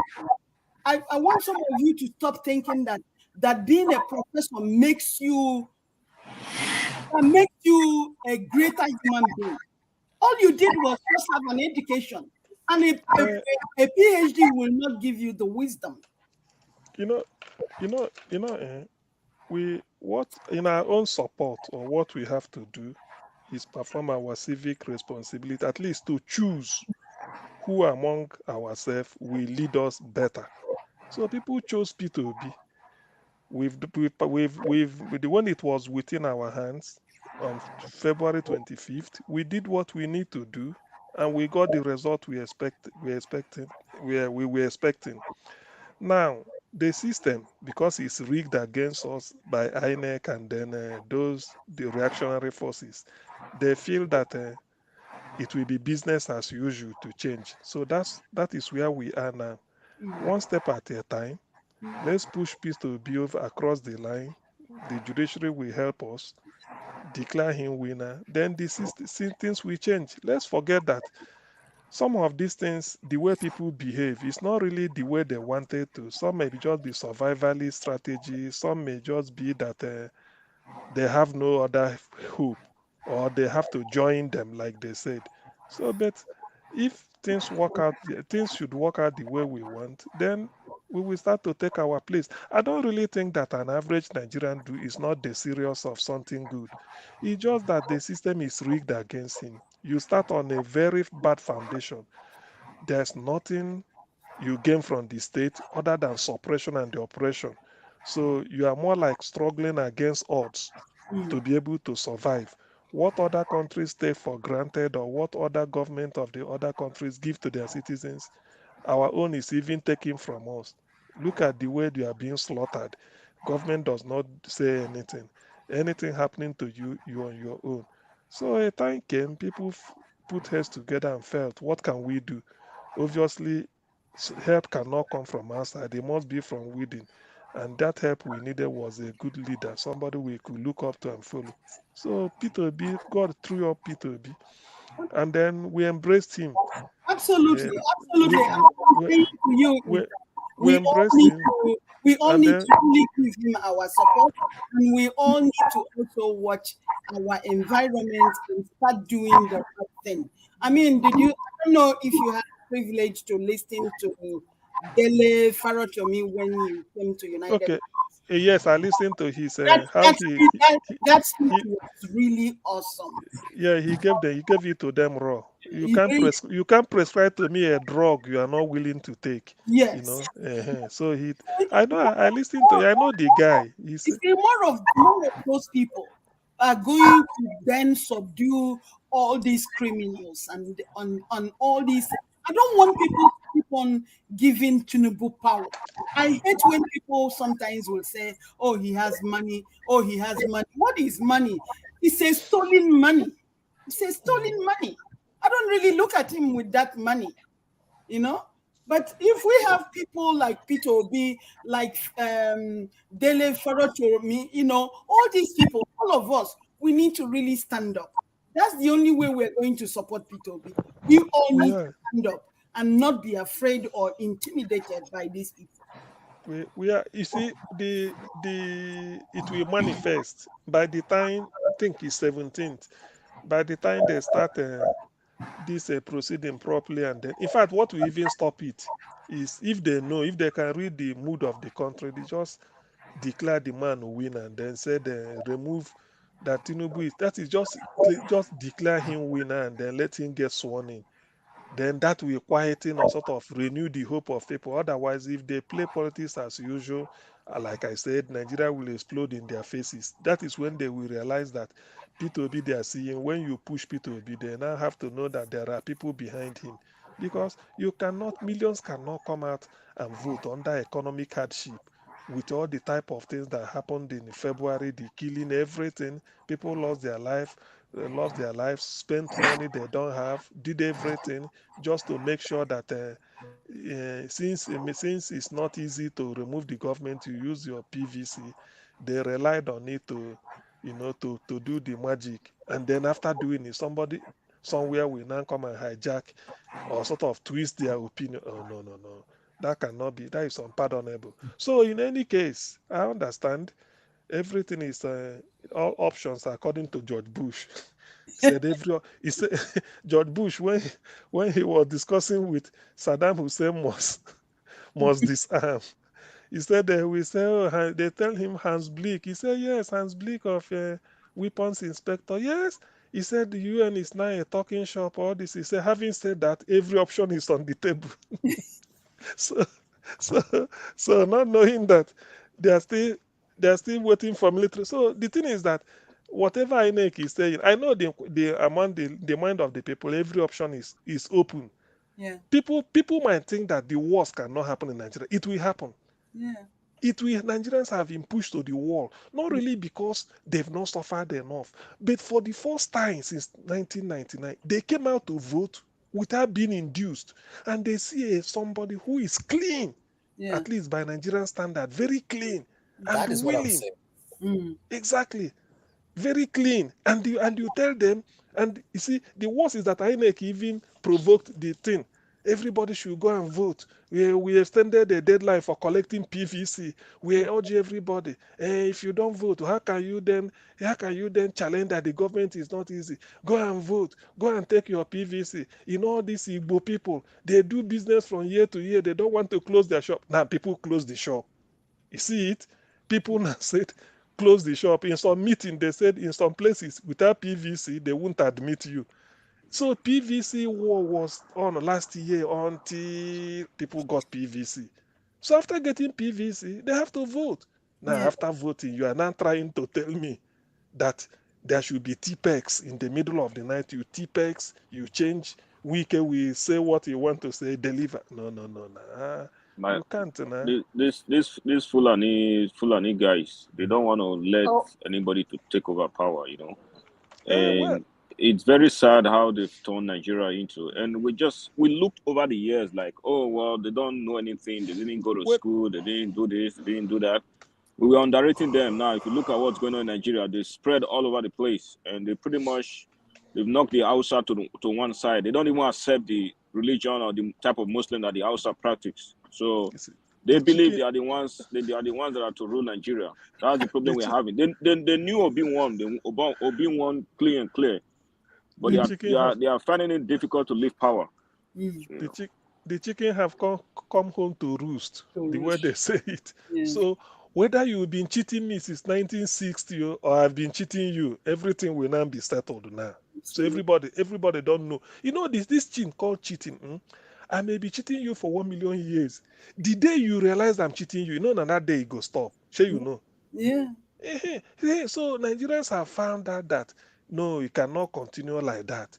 We voted who we want. Let them not declare Peter to be winner. Let's see whether Nigerians will not react. Is it because everybody kept quiet? They are still manipulating, postponing. We just kept quiet. Let them pronounce the first judgment. Let's see. Did you see what's going on in the Senate? Are they fighting? That Senate. I like what Ojus Okalu said. Not that I don't. Please, forget that criminal. No. What I'm trying to. There's something I want to point out. I'm not Ojus Okalu's fan. Please. But there's one thing he said that I say. The thing is that if people are cheating you or thieves, your greatest prayer will be let there be confusion among them. Okay. The moment there is confusion among them, you will say God has answered the first prayer. Okay. You know what happened? They felt that APC is not strong in the southeast. Well, which is true. Then Ojus Okalu was explaining that, remember, we have somebody from the southeast running for presidency. That's why they didn't vote for APC in presidency. But we, the senators, I got so vote from Abia North. Before we used to be 2 senators under APC. Now we should be up to 6. Before there was no governor. Now we have 2. Just talking. He said, but for you people to now use it as a measurement and say, look, you didn't contribute, therefore nothing for us. He said, remember that APC has 59 senators, I think. It's 59. He said the rest of other party, PDP, Labour, APC, PDP, Labour, SDP, YPP, and the other NNPP and the other parties. He said those people have 50. He said this difference of 9. Remember that if you people did not give Southeast, we will vote the way we voted. We will do what you people did in 2050. He was pointing at them. That made Saraki and the Ekweremadu, Saraki for APC, Ekweremadu for PDP as deputy. He said all it will take is we will unite with the minority of 50. He said those of us in APC that are part of 59, we switch over and then give them the majority. Do you people want it that way? So he informed them that, so when when I heard it, I said, yes, this is confusion has entered them. But when they zone things like this now, you can't be doing it as if it is your own. Yeah. You don't care. So that is it's unbecoming So, anyway. but So again, look at what I was saying earlier. Why will anybody be elected because of how many people voted from whatever state that the individual comes out of? Why can't we elect somebody based on the competency and the integrity that the individual has? Why? There is something. It's so funny for me the way there is something again. Oju Zokali said that caught my attention. I started laughing. Oju Zokali said, your permutation, you people are zoning it.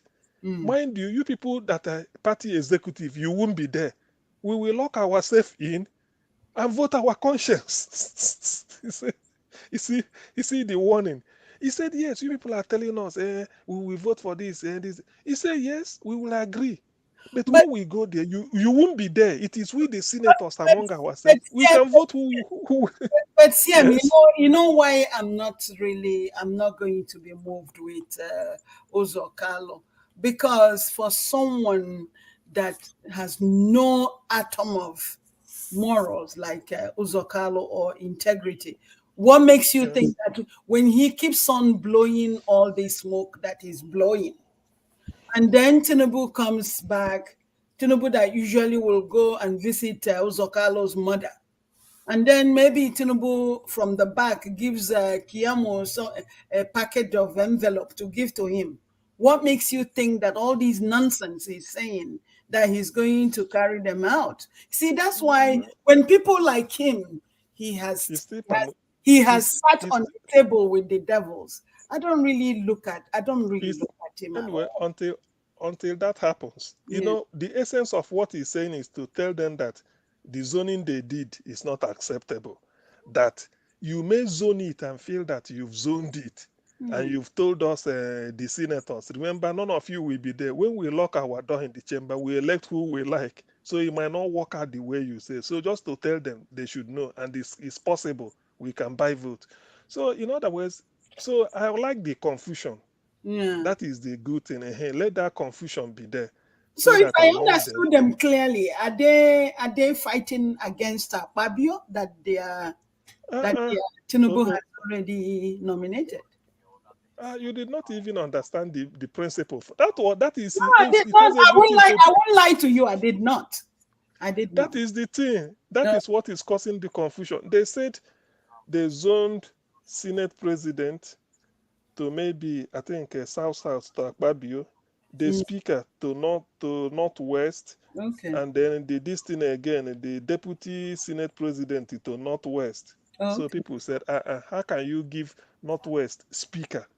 Give them nothing for the middle belt. Maybe middle belt will get deputy president. They don't want. If you see, these politicians, they know themselves. So Oju Zokalo went and told them that, look, this zoning won't work. You are zoning it on the basis that we have 59 APC senators.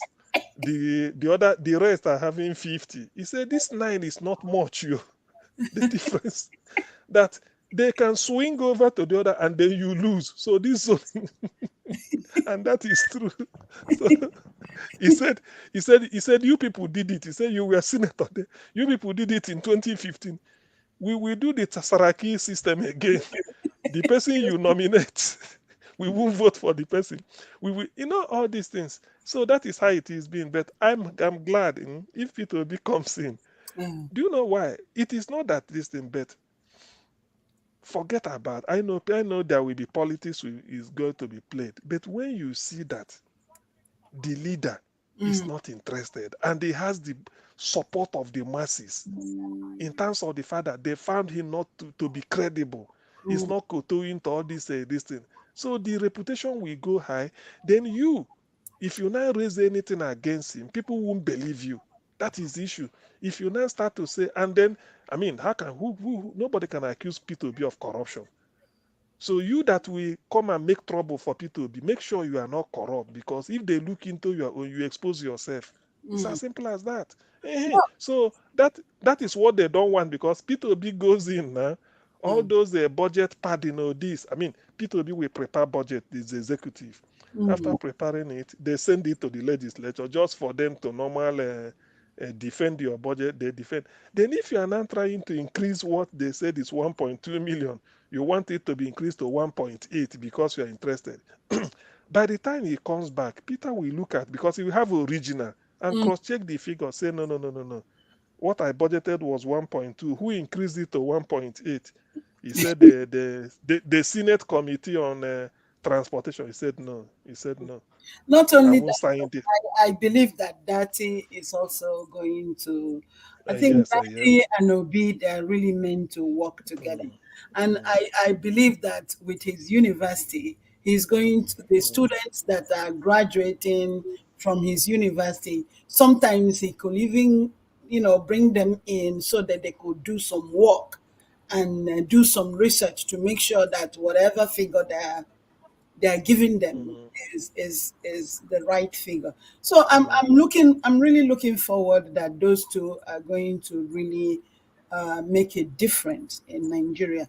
I'm not losing hope, because let me tell you, if Obi gets the mandate tomorrow, I'm boarding the flight the next minute. I'm going back to Nigeria. Final. It doesn't mean I'm Robert go don't stop. You go hold on. It doesn't matter. It doesn't matter. CM too. CM. No. Listen. No. Okay, I know. CM. No. CM, I didn't say you won't go. I have a question for you. Can I ask you a question? Okay, please do. Okay, CM, why are you scared? No, you ready to fight for freedom? You're scared? Listen. We know. I'm trying to say the way my sister said it. He said I'm really tired. I'm telling you. I know. Listen. If you listen to everything that they said, that's exactly how I feel. I know. Just let me make my point. That fear of this thing that keeps people away, that people are not willing to go. If they declare Obi today that is 13th, and on 14th you join plane and land immediately, those things hasn't go. What I'm trying to say is that they declare Obi. I know everybody will go home. It does, but I know you cannot just be the announce Obi today, tomorrow. I mean, you have to still book your flight, everything. We know, but it's okay. Just that we are still talking. We understand. People will go home, but the thing is, the thing is, somebody was saying, Nigeria, they can make fun out of everything.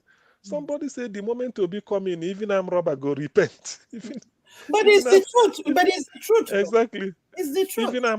Even Amroba go say no need. Man, go look for work. This man go give me work. That is true. That is true. I mean, if you look at the other guy, I think one lawyer they interviewed on Channels TV. Now you can see what he was talking about. Like even the kidnappers, the Boko Haram, they are watching. Everyone is watching what is going to happen. It just pretty much. Do you know what happened to the Nigerian stock market when they announced Tinubu as the president? It fell. So these people are watching all over the world who is going to be the next president. It's just like what happened here in the state. People watch and see what happens every time we have a new president. Is it going to be good for the economy or not? We all know that Obi is the right person for the economy. You understand the in and out of what Nigeria needs. And these guys, the other guys are just there to get their money and run away with it. So these guys are watching, the kidnappers, the Fulani headsmen, all of them. They are watching and to try to see who's going to be the next person. Because they know once Obi gets there, this rubbish that they are telling us, oh, Boko Haram is too strong, we cannot deal with them. That is nonsense. You're telling me the Nigerian army cannot deal with some sort of bullshit that is going on inside the country? The same army that went to Liberia in the 90s to quench the Liberian war? Look, my brother, look, let me tell you something, all right? I was born in Nigeria, right? But I'm a Liberian citizen. I live in Liberia. Listen to me. Do you know the Nigerian soldiers? We call them Oga. In in 2015, 2006, sorry, when Ellen Johnson Sirleaf was in power, we had 15,000 global peacekeepers from all over the world. That's the largest UN ever supplied to any nation for peacekeeping. That was in Liberia. We have the Swedish, the American, the different kind of people. Now, when there is a riot and or there's anything happening, and these people come with their car, their truck, their tanker, whatever it is, nobody's afraid of them. No white, let them come with their gun. But once they don't, they'll start talking with the loudspeaker, with the microphone. Like, hey, we want everyone clear from the street immediately. Hey, mom, you need to leave the street. Nobody can even listen to them. When it happened that way, they will just radio the Nigerian troop. Only a small 2 truck will just be coming. Then they have not arrived at the scene, but somebody brought an information that they say Oga is coming. Only the news that Oga, that is Nigerian soldier, that's what they call them, that they are coming there. The whole street will become so clean. Nobody, everybody, the ugly, the hardest criminal, whoever you are, disappears and they hide from the Nigerian army came to Liberia to fight the war in 1989 all the way down. But you know what happened? When the rebels were in the city, Charles Taylor said it's not leaving. And they were coming into the country. They were coming to the capital city, Monrovia. When they sent one Nigerian general, Olori, to come there. Oh, okay, Tunji Olori. Tunji Olori, yes. Olori spoke from Nigeria, just like immediately just gave him that authority. He said, I want Charles Taylor to leave the city about 50 kilometers from the city. As I'm talking now, then the other rebel, because they were like about 3 factions. We have Idimoje, Yimloke, and the MPFL, which is Chancellor one of group, and just all those small fractions. Everybody disappeared, kept 50 meters. He said that's the only place he want to talk with them. Olori was coming from Sierra Leone. That is where he comes to work every day to Liberia with the jet. They call it Dudu. We used to call it the Dudu boy. Because once the Dudu boy, that Nigerian jet passes, before you hear the sound, it's gone and it has done damages. It was too destructive. They were afraid of, look, what I'm trying to say is that Boko Haram or those kidnappers, criminals, they are Nigerian government products. It is their brainchild. Exactly. They orchestrated all those things. That's why Peter Obi said, are you telling me, say, with this age of drone, Nigerian soldiers don't know? Do we need to send even personnel to go and combat them? You can stay right in that Abuja or anywhere in Nigeria, even outside Nigeria. Exactly. You can see them. You can see them. We have night vision. You can see them where they are. You can locate them where they are and keep. Look, come on. These people are doing, number one, they have a way of repaying themselves. These people brought these people to come and do evil against Jonathan, and then it couldn't work. Jonathan disappointed them by giving up and saying, I'm leaving. These guys could not go back. Where are they going to go? They left their job. They've been in that Sambisa forest for many, many months, taking training, getting equipped for Jonathan to make the government difficult, because Buhari made a threat that it will make governance to be impossible if he does not win. Those threats were making because Boko Haram was already in the forest. These guys have left all they were doing. The cattle rearing, all the stuff they were doing. Now they are already in arm. How would they go back after they've left? People have taken their spot. So they have to remain in the forest. So they cannot fight them like an enemy. It's part of them. It's their brainchild. So they negotiate. They talk with them. That is how it's been going. When Tinubu enters, they will have to still give them some time. They will look for how to pay them back. And some of them have tasted huge amount of money in just a snap of the finger. Millions. They collect millions, ransom. They collect. They are not used to going back and make like $20 or $50 in a week. Mm-hmm. No way. No way, bro. It's going to be hard. The only person that can fight them blood to blood is somebody who is neutral. Who is neutral? Exactly. That's why Buhari will never see anything good. No. You know, he could go on now and treat his teeth. By the time he's off from that Asurok, he will not only treat his kidney, he will treat his heart. You know, I pray that one of these days, one of those nurses in that country that he goes to, they will hang the wrong IV on him. I really pray for him.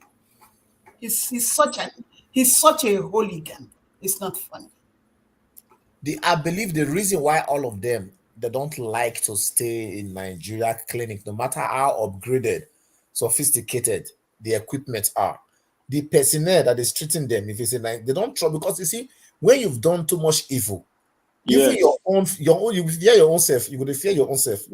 Yes. So, Dr. Ken, are you telling me that when they go to UK or go to France, do they personally request that no African or no Nigerian will treat them? No. What happens? See, I'm in the healthcare field. What happens is that when you have like a presidential or any form of someone who is in the monarchy, who is coming from another country, there's what we call a presidential suite or an executive suite. That's where they place them. And these people, they like to, even in the hospital, will like to select, special type of nurses and doctors that will be working with them, unless they really needed, the doctor that will have to come there. But again, what I'm trying to say is they give them some sort of special treatment. It's because of the money that they pay, though. It's not like if I don't have the money, I can't go there. I can go there too, but it's just because they pay. Love, what I'm saying to you is maybe one of these days, because let me tell you, I do understand what you're saying. They're going to select special people, but one day, one of those special people are going to make mistake on them. Trust me. Definitely. If they can do it tonight, so all these evil leaders can be dead, I would like it. Do you know anybody who can do it? Please help me, because I want to make sure Nigeria. I don't live in UK, neither do I live in France. I live in New Jersey. I want to believe that, and I don't see any of them here in New Jersey. The only person that I have seen in New Jersey, but he didn't come for treatment, is this Oni useless guy that was just talking rubbish the other day. I want to believe that this Oni officer or whatever he say he is, he came to Newark. I didn't even go, because when these idiots come here, they are nothing to me. I don't visit them. People might be rushing to see them. I don't go to see them because they are nothing to me. Well, let them be rushing to go see their oppressors anyways. Any day. If it's Obi, if anywhere I see Obi, I will respond to him. But these ones, no. I cannot. Any day Buhari goes to the clinic in UK, and there is a kind of ailment that he developed, and the only specialist that is the best in that country he requested for, if that person bears any name that sounds like an Igbo man's name, he will reject it. I'm telling you, he will reject it. Yeah, he said no. He will say, "Don't you have another person here?" So this is the best man that takes care of the King Charles.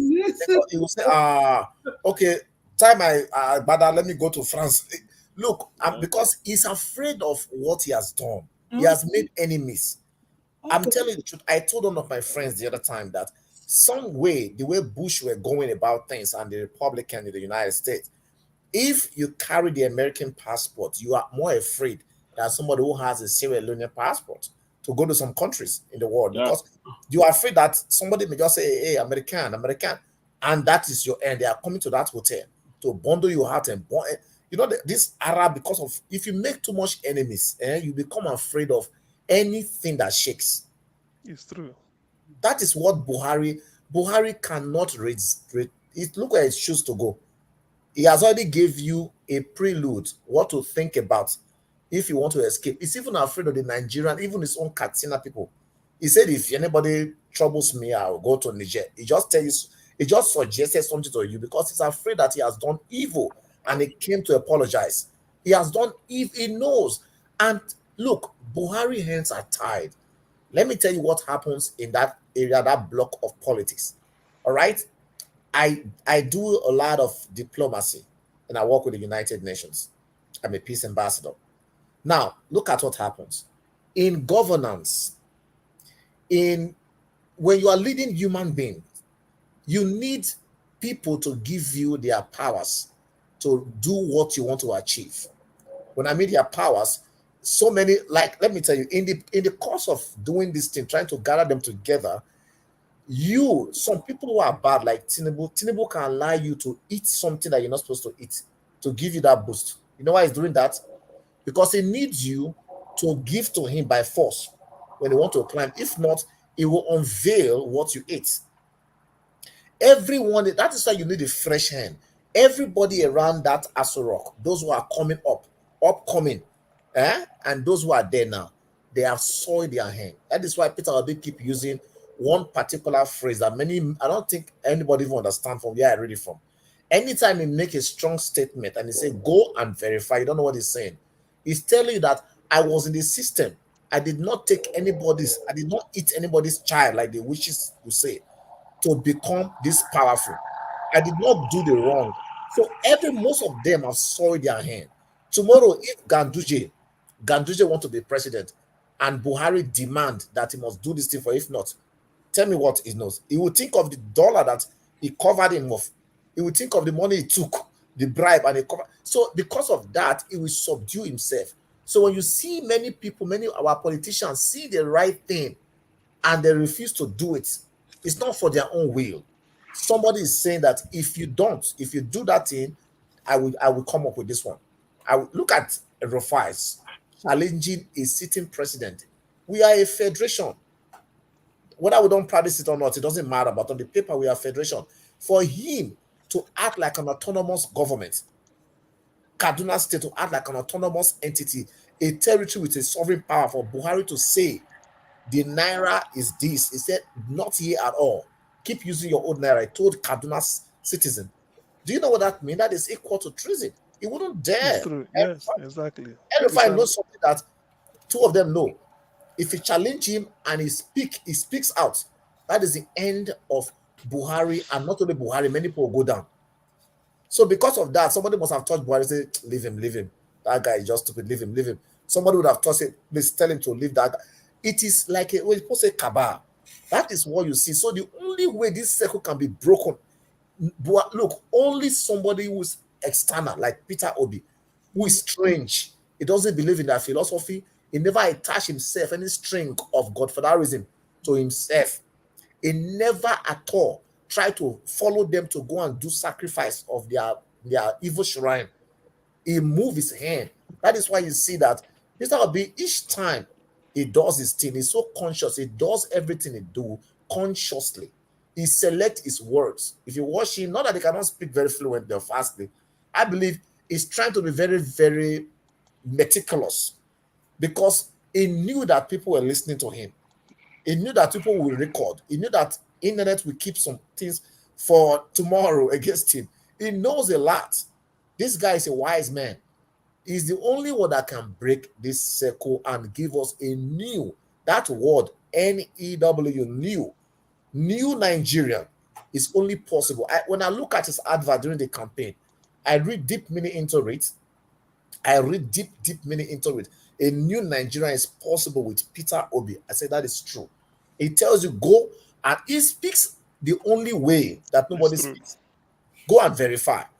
So and let me one thing again about Tinubu that I think, Tinubu has no plan to better Nigeria. No, Tinubu just want to crown his old age and life on earth of presidency. That he was a senator, was a governor. He's so successful. He became president. He has money. He has children. He has everything. That he just want to add up to build up his personal bow once an ex-president. If that guy goes in and they announce him, you will see that man can even just die in his chair happily. Say Peter Obi can take over. He just want to get that name and put on him. But you know what? It is going to be a bad omen. Right here where I live, it is not going to be good. I'm telling you, there are foreigners who are urging Nigerians to stop it. Foreigners. They are not speaking verbally or audibly for people to hear, else it become interference to the Nigerian government or their system, their governance. But They are backing, they are sponsoring, they are propelling, they are encouraging, they are showing all of the points you can use to bring this thing down. They don't know what's happening. Why the residents of FCT now they are filing officially that this cannot be done. Do you know who gave them, who generated that idea? If I give some of those ideas to some tips to you now, you will be shocked that those who are about to even judge those cases today, you are saying they want to sit down in Supreme Court. They have given idea. You don't know what I'm talking. There's something is going on deep. On the 29th, expect nothing. Expect strange things that will happen. Absolutely. While we are talking right now, there are people who are in meeting. Absolutely. Because this thing is going to be not only a disgrace to just Nigeria, Africa, they are concerned.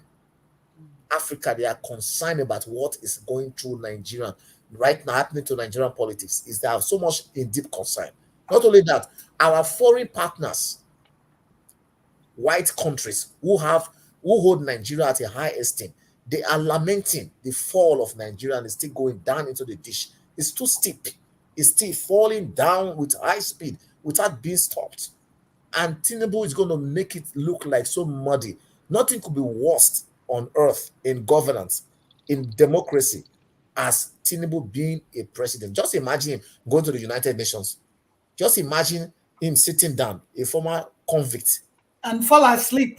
Yeah, that one is even that one is the comic side of it. Yeah? That is the comic side. But look at that prestigious aspect. Guys, I'm enjoying this, but I gotta go to sleep. Thank you. See you guys. Bola want to sit down. He want to sit down with Biden for them to have dinner and take picture. Biden will be very proud to put his picture. Tinubu, former president in Chicago 30 years ago, a criminal, a drug. Me and him will sit down and hold that picture. Will never. They will just snap that picture. Will never show. Anyway, gentlemen, I'm really tired, and this UK we're already early in the morning. Let me go and sleep.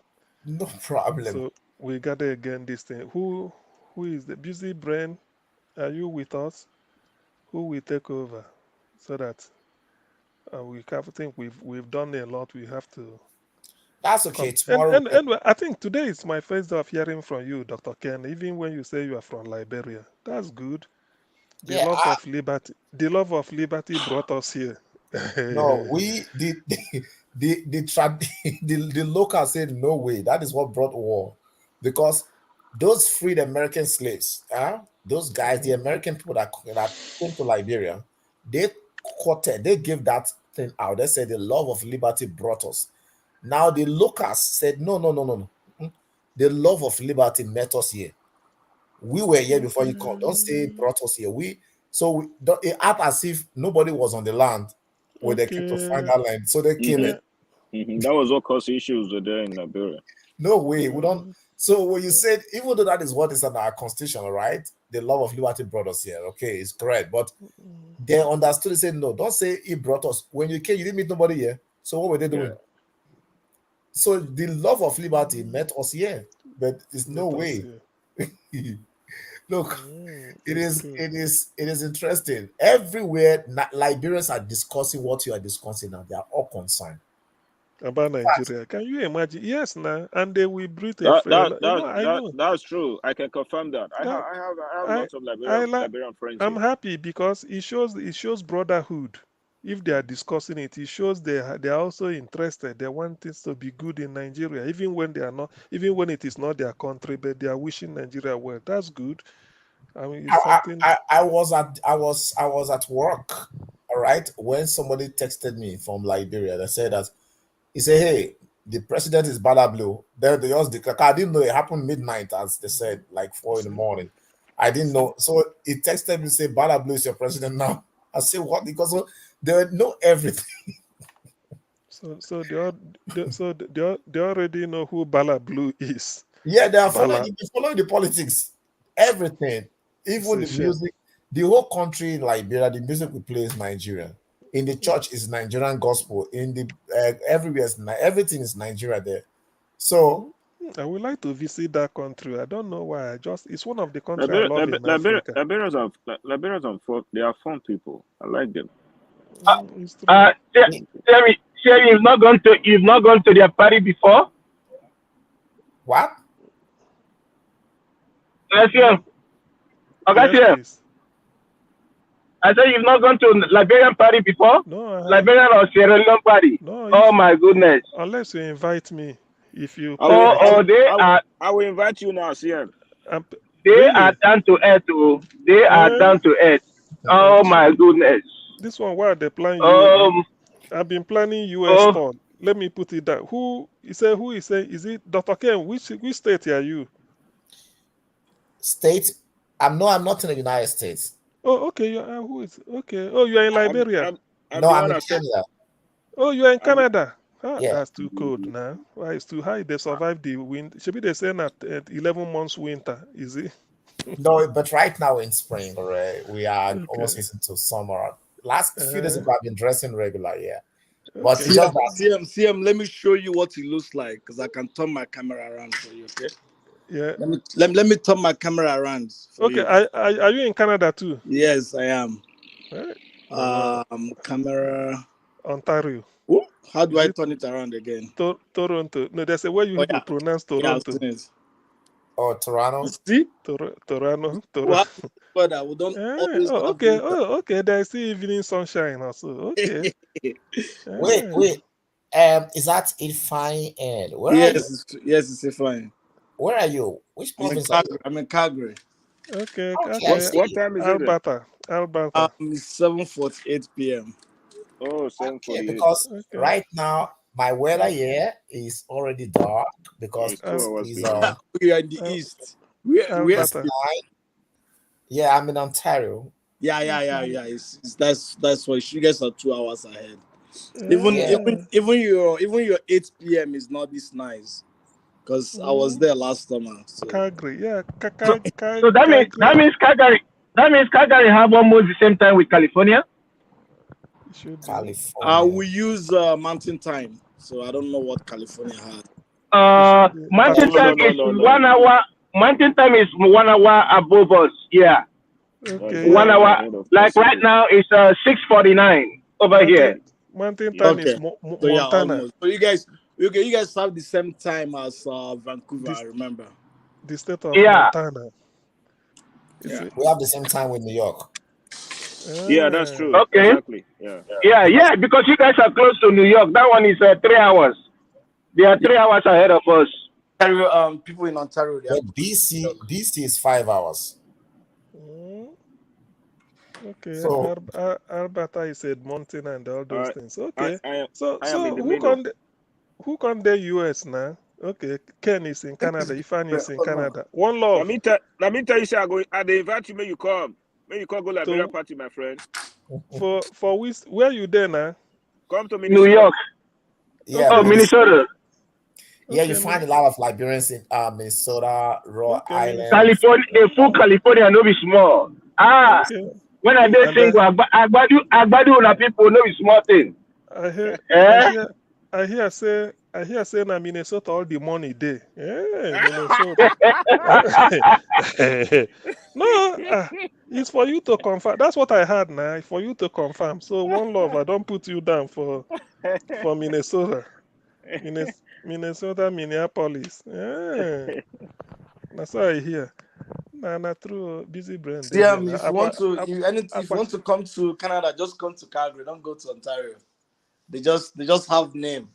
They just have big name. So the real deal na Calgary. I've not been to Calgary, but I don't know. Is that I think Alberta is so cold, right? It's actually about the same in the winter. Oh, then don't even go there. See, and if you want, in the winter, right? But we'll have nicer summer than you guys. Look, I've heard horrible things about Alberta, about their cold, their weather. It's like it's killing. Just don't come here in the winter. Yeah, I always think about the only place I've been to that is cold. Like I was in Manitoba, Winnipeg. It's just close to North Dakota, and that is the first city I live, but it's cold. Okay, so yeah, okay, yeah. It's good. I actually graduated from a university in North Dakota. I know what you're talking about, bro. It's cold. Yeah, and like June is still cold. Yeah. Even in your room. Where? So I said, no way. So I moved to Ontario. I moved to Brampton. Brampton was really cold because it's a new city, just developed a few years ago. So I moved to Toronto. So Toronto seemed to be like warm because we have a lot of human being here. So, but it's too noisy. Yeah? Like What is Toronto it? What? have too many human being like New York, and you have that is where you find every kind of human being and all so kinds of crime. Yes, so I moved. I just moved March. I moved to Niagara. I moved to Welland, so it's like 30 minutes. Niagara is beautiful. I was there July last year. Yes, we have many American people that comes here. So I'm 40 minutes away from Buffalo. Oh Okay, wow. okay. But I'm in Kingston. I'm in Kingston, working in Kingston. So I live in a hotel here for like 6 months, and I'm 20 minutes away from New York State. Oh, where are you? I'm in Kingston. Oh, Kingston. Okay. Kingston. How far is Kingston to let's say Ottawa? Ottawa. It should be like 2 hours or 2 hours. 2 hours, okay. Because I know I was in Cornwall. I was in Cornwall last year, and from there to some part of New York are just like few hours, like 2 hours. They literally have New York boundary there. Yes, 20 minutes. Mississauga. Okay, Mississauga is then if you go to Sarnia, I worked in Sarnia before, where you have Petrolia. It's actually like a stone throw because there is a bridge, there is a river, like you can swim across and go to the United States. Okay, you can swim to Canada. Okay. So you can talk to your friend actually, like across the other side. You can shout, like the way you on mark and shout and say, "Hey, CN, what's up?" They say, "Hey, yeah." If you come to the edge, okay, there's like it's like a barricade, and then you can just put your hand across, and there's a beautiful bridge that people trucks can drive across. So Detroit and Sarnia, they have a boundary like very close, like I mean very close. You can see each other, like literally looking at each other and talking. Detroit. I thought it's Detroit and Windsor. Is it not? There are more than 100 border with the United States in Canada. Yeah. So there's a 118 or so. Yeah. There are some of them, they are not even guided. I don't know. But so people who just get tired of the United States, they just jump and pass it and come. Yeah. So which means, because not all Windsor is next to Ontario. That's the river. New Jersey also got border with is that Quebec? I think it should be Quebec. I used to drive to Vancouver almost like every day when I was living in Washington State. New Jersey. You said New Jersey? Yeah, New Jersey has. Yeah, I have a border. There's a lot of bound. Yeah, okay, CM, okay, Ken, and then okay, John. Good night, guys. I know you never reach our night. But we get basketball with the Lakers. So I'm just gonna leave you guys. Los Angeles Lakers. Hey, yeah. Warriors versus Lakers is do or die. So are you a Warrior? Yeah, I'm a Warrior. Always a Warrior, of course. Well, tonight is gonna be you guys' last game because we are taking. Please, that was a fluke. Mona come this time around now. We'll give it to you guys. We are giving that water today. But now when we injure, that won't happen. That time you guys had Leonard, but this time around you guys can't do anything anymore. Okay, we'll see tomorrow. All right, good night, guys. Which city plays for Warrior? Warrior plays in what city? He's gone. They're playing in LA today. LA, yeah, we are home today. Okay, LA. Okay, yeah. Lakers is LA, and then Warriors is LA too. Warriors is San Francisco. Okay. Yeah, they moved to San Francisco. Yeah, last the Bay Area. Yeah. San Francisco. All right, guys. My tune in. Okay. Cool. Okay. Thank you. All right. Good night. Man, Yeah, enjoy on a US. California wise, different kind of names here. Some of the names makes me Yes, laugh, sir. like Busy Brains. There's some other names I saw some of the time, and then I read at the names and I laugh. Like, why is this guy? Who's this guy behind his name? Like, Give us our mandate. yes, give us a mandate. You're right. And there are some like, yeah, what was that other guy's name? There's one that said, there's one name at the time. I think some guys always change their name, like LOP, and some other names. They are so like very, very hilarious. But I like those names too. Uh, but in the whole thing, there's a lady that was advising us. I'm not even panicking about this whole thing because even the judges, they live in Nigeria. They listen to all these platform programs. They know what happened. Some of them went to vote and they saw what happened in their terrain, their units, They heard first-handedly, Let me say something here.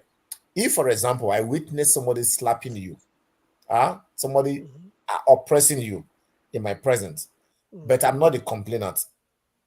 I am just a judge that will listen to that case. Don't you know that I have a perception already? I have perceived the case before you come to my court, even though I'm not in any party, but I'm telling you. In other words, the judges are the witnesses too. They are also witness. They know, but they will not. Yeah, they are not supposed to come out and say, "No, I was there." So they tend to lay on one side in a way, but they will do it very, very technically. So they know some things and they know how to believe some things, even though it comes to a dark spot where it look like it's very hard, to split, to say what is inside there. They will just, from their perception, earlier perception, they want witness.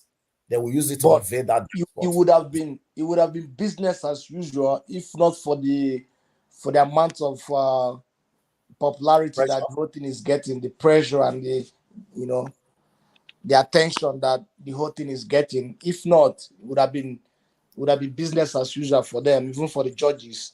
But now I'm looking at the whole thing. I'm thinking, like, what could they possibly, do in that court? What kind of decision could come out? Because whatever decision they take, we already know if they are being biased or not. Because this case is kind of, it already determined itself. We just needed, to just like make it official, to walk over.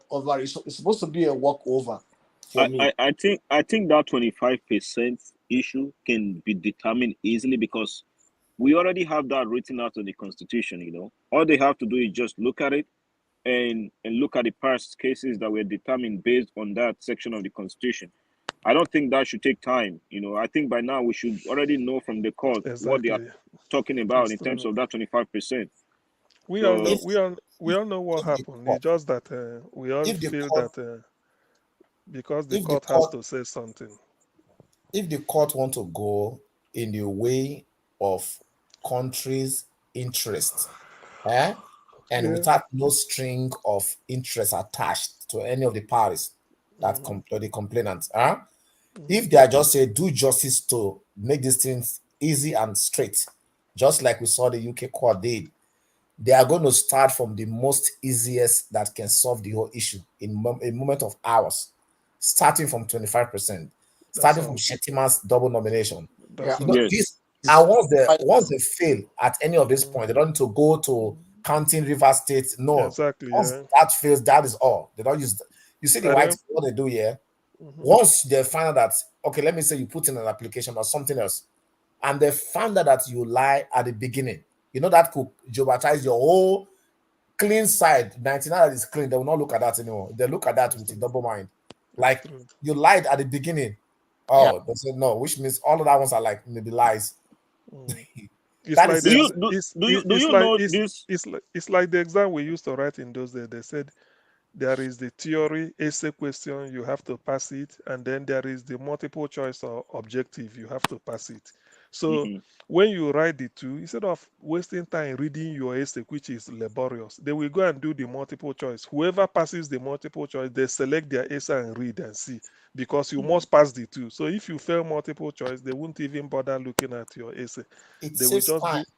Yeah, it saves time. When they look at it, maybe if people are 50, it's 17 past their multiple choice, or maybe 22. They just go and select the answer of those 22 and then read. If whoever passes it, then they put it and pass. I'm sure the judiciary want to redeem their image. They know where they have made blunders. They have to. They don't have option. At this point, they have to. Don't even have option. What other option do they have? Like, this is, if they do anything otherwise, it will seem a broad day robbery, and people are not going to take it. The issue of 25%, if you remember, Buhari versus Obasanjo. Buhari argued that Obasanjo did not win Abuja, but the court struck that argument down that because Obasanjo got 25% in Abuja, he doesn't need to win the state, but he has to get 25%. Yeah, it's true. Yeah.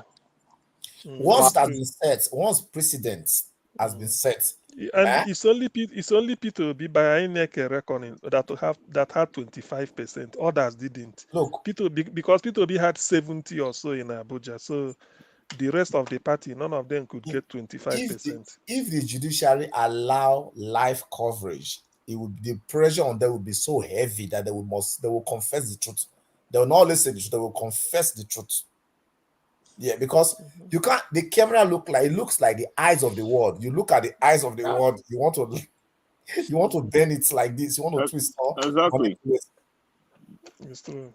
Anyway, gentlemen, let me go and sleep. Tomorrow we meet again. Thank you. Okay. You people can carry on. Okay, guys. Have a good night. Let me go share up my team. Okay, thank you. The guy from Minnesota. Thank you. It's always hard for me to find my way into the panel each time they are having that sections like in the afternoon. So I just always use 6 p.m. Nigerian time. I think it's the same time. Just always check 6 p.m. I don't know the time that is. Okay, just say 6 p.m. UK time. UK time. What is it right now in UK? This is 10:03. This is 3:03 a.m. We are in the next day. Man, you guys are trying though. So you are 6 hours different from us, right? Probably. Okay, you say it's 10. 10 plus 2. No, it's 5 hours. 10, 12. 5 hours? 5 hours. 3:04 now. And you are 10:04, isn't it, you said? Yeah, 10:04, yeah. 10:04, 11:04, 12:04, 1, 2, 3. So 5 hours. Okay, so you guys are ahead of us. 5 hours ahead. We are now on Saturday, 3 a.m. So it was around this time they declared Tinubu winner. Hey, Dr. Ken, let me go and sleep. Good night. Thank you. Okay, CN. Talk to you again. Talk to you. Bye-bye. Okay. Bye. Bye, CN. Bye, Fanny. Thank you. I guess that will be it. Everybody's leaving.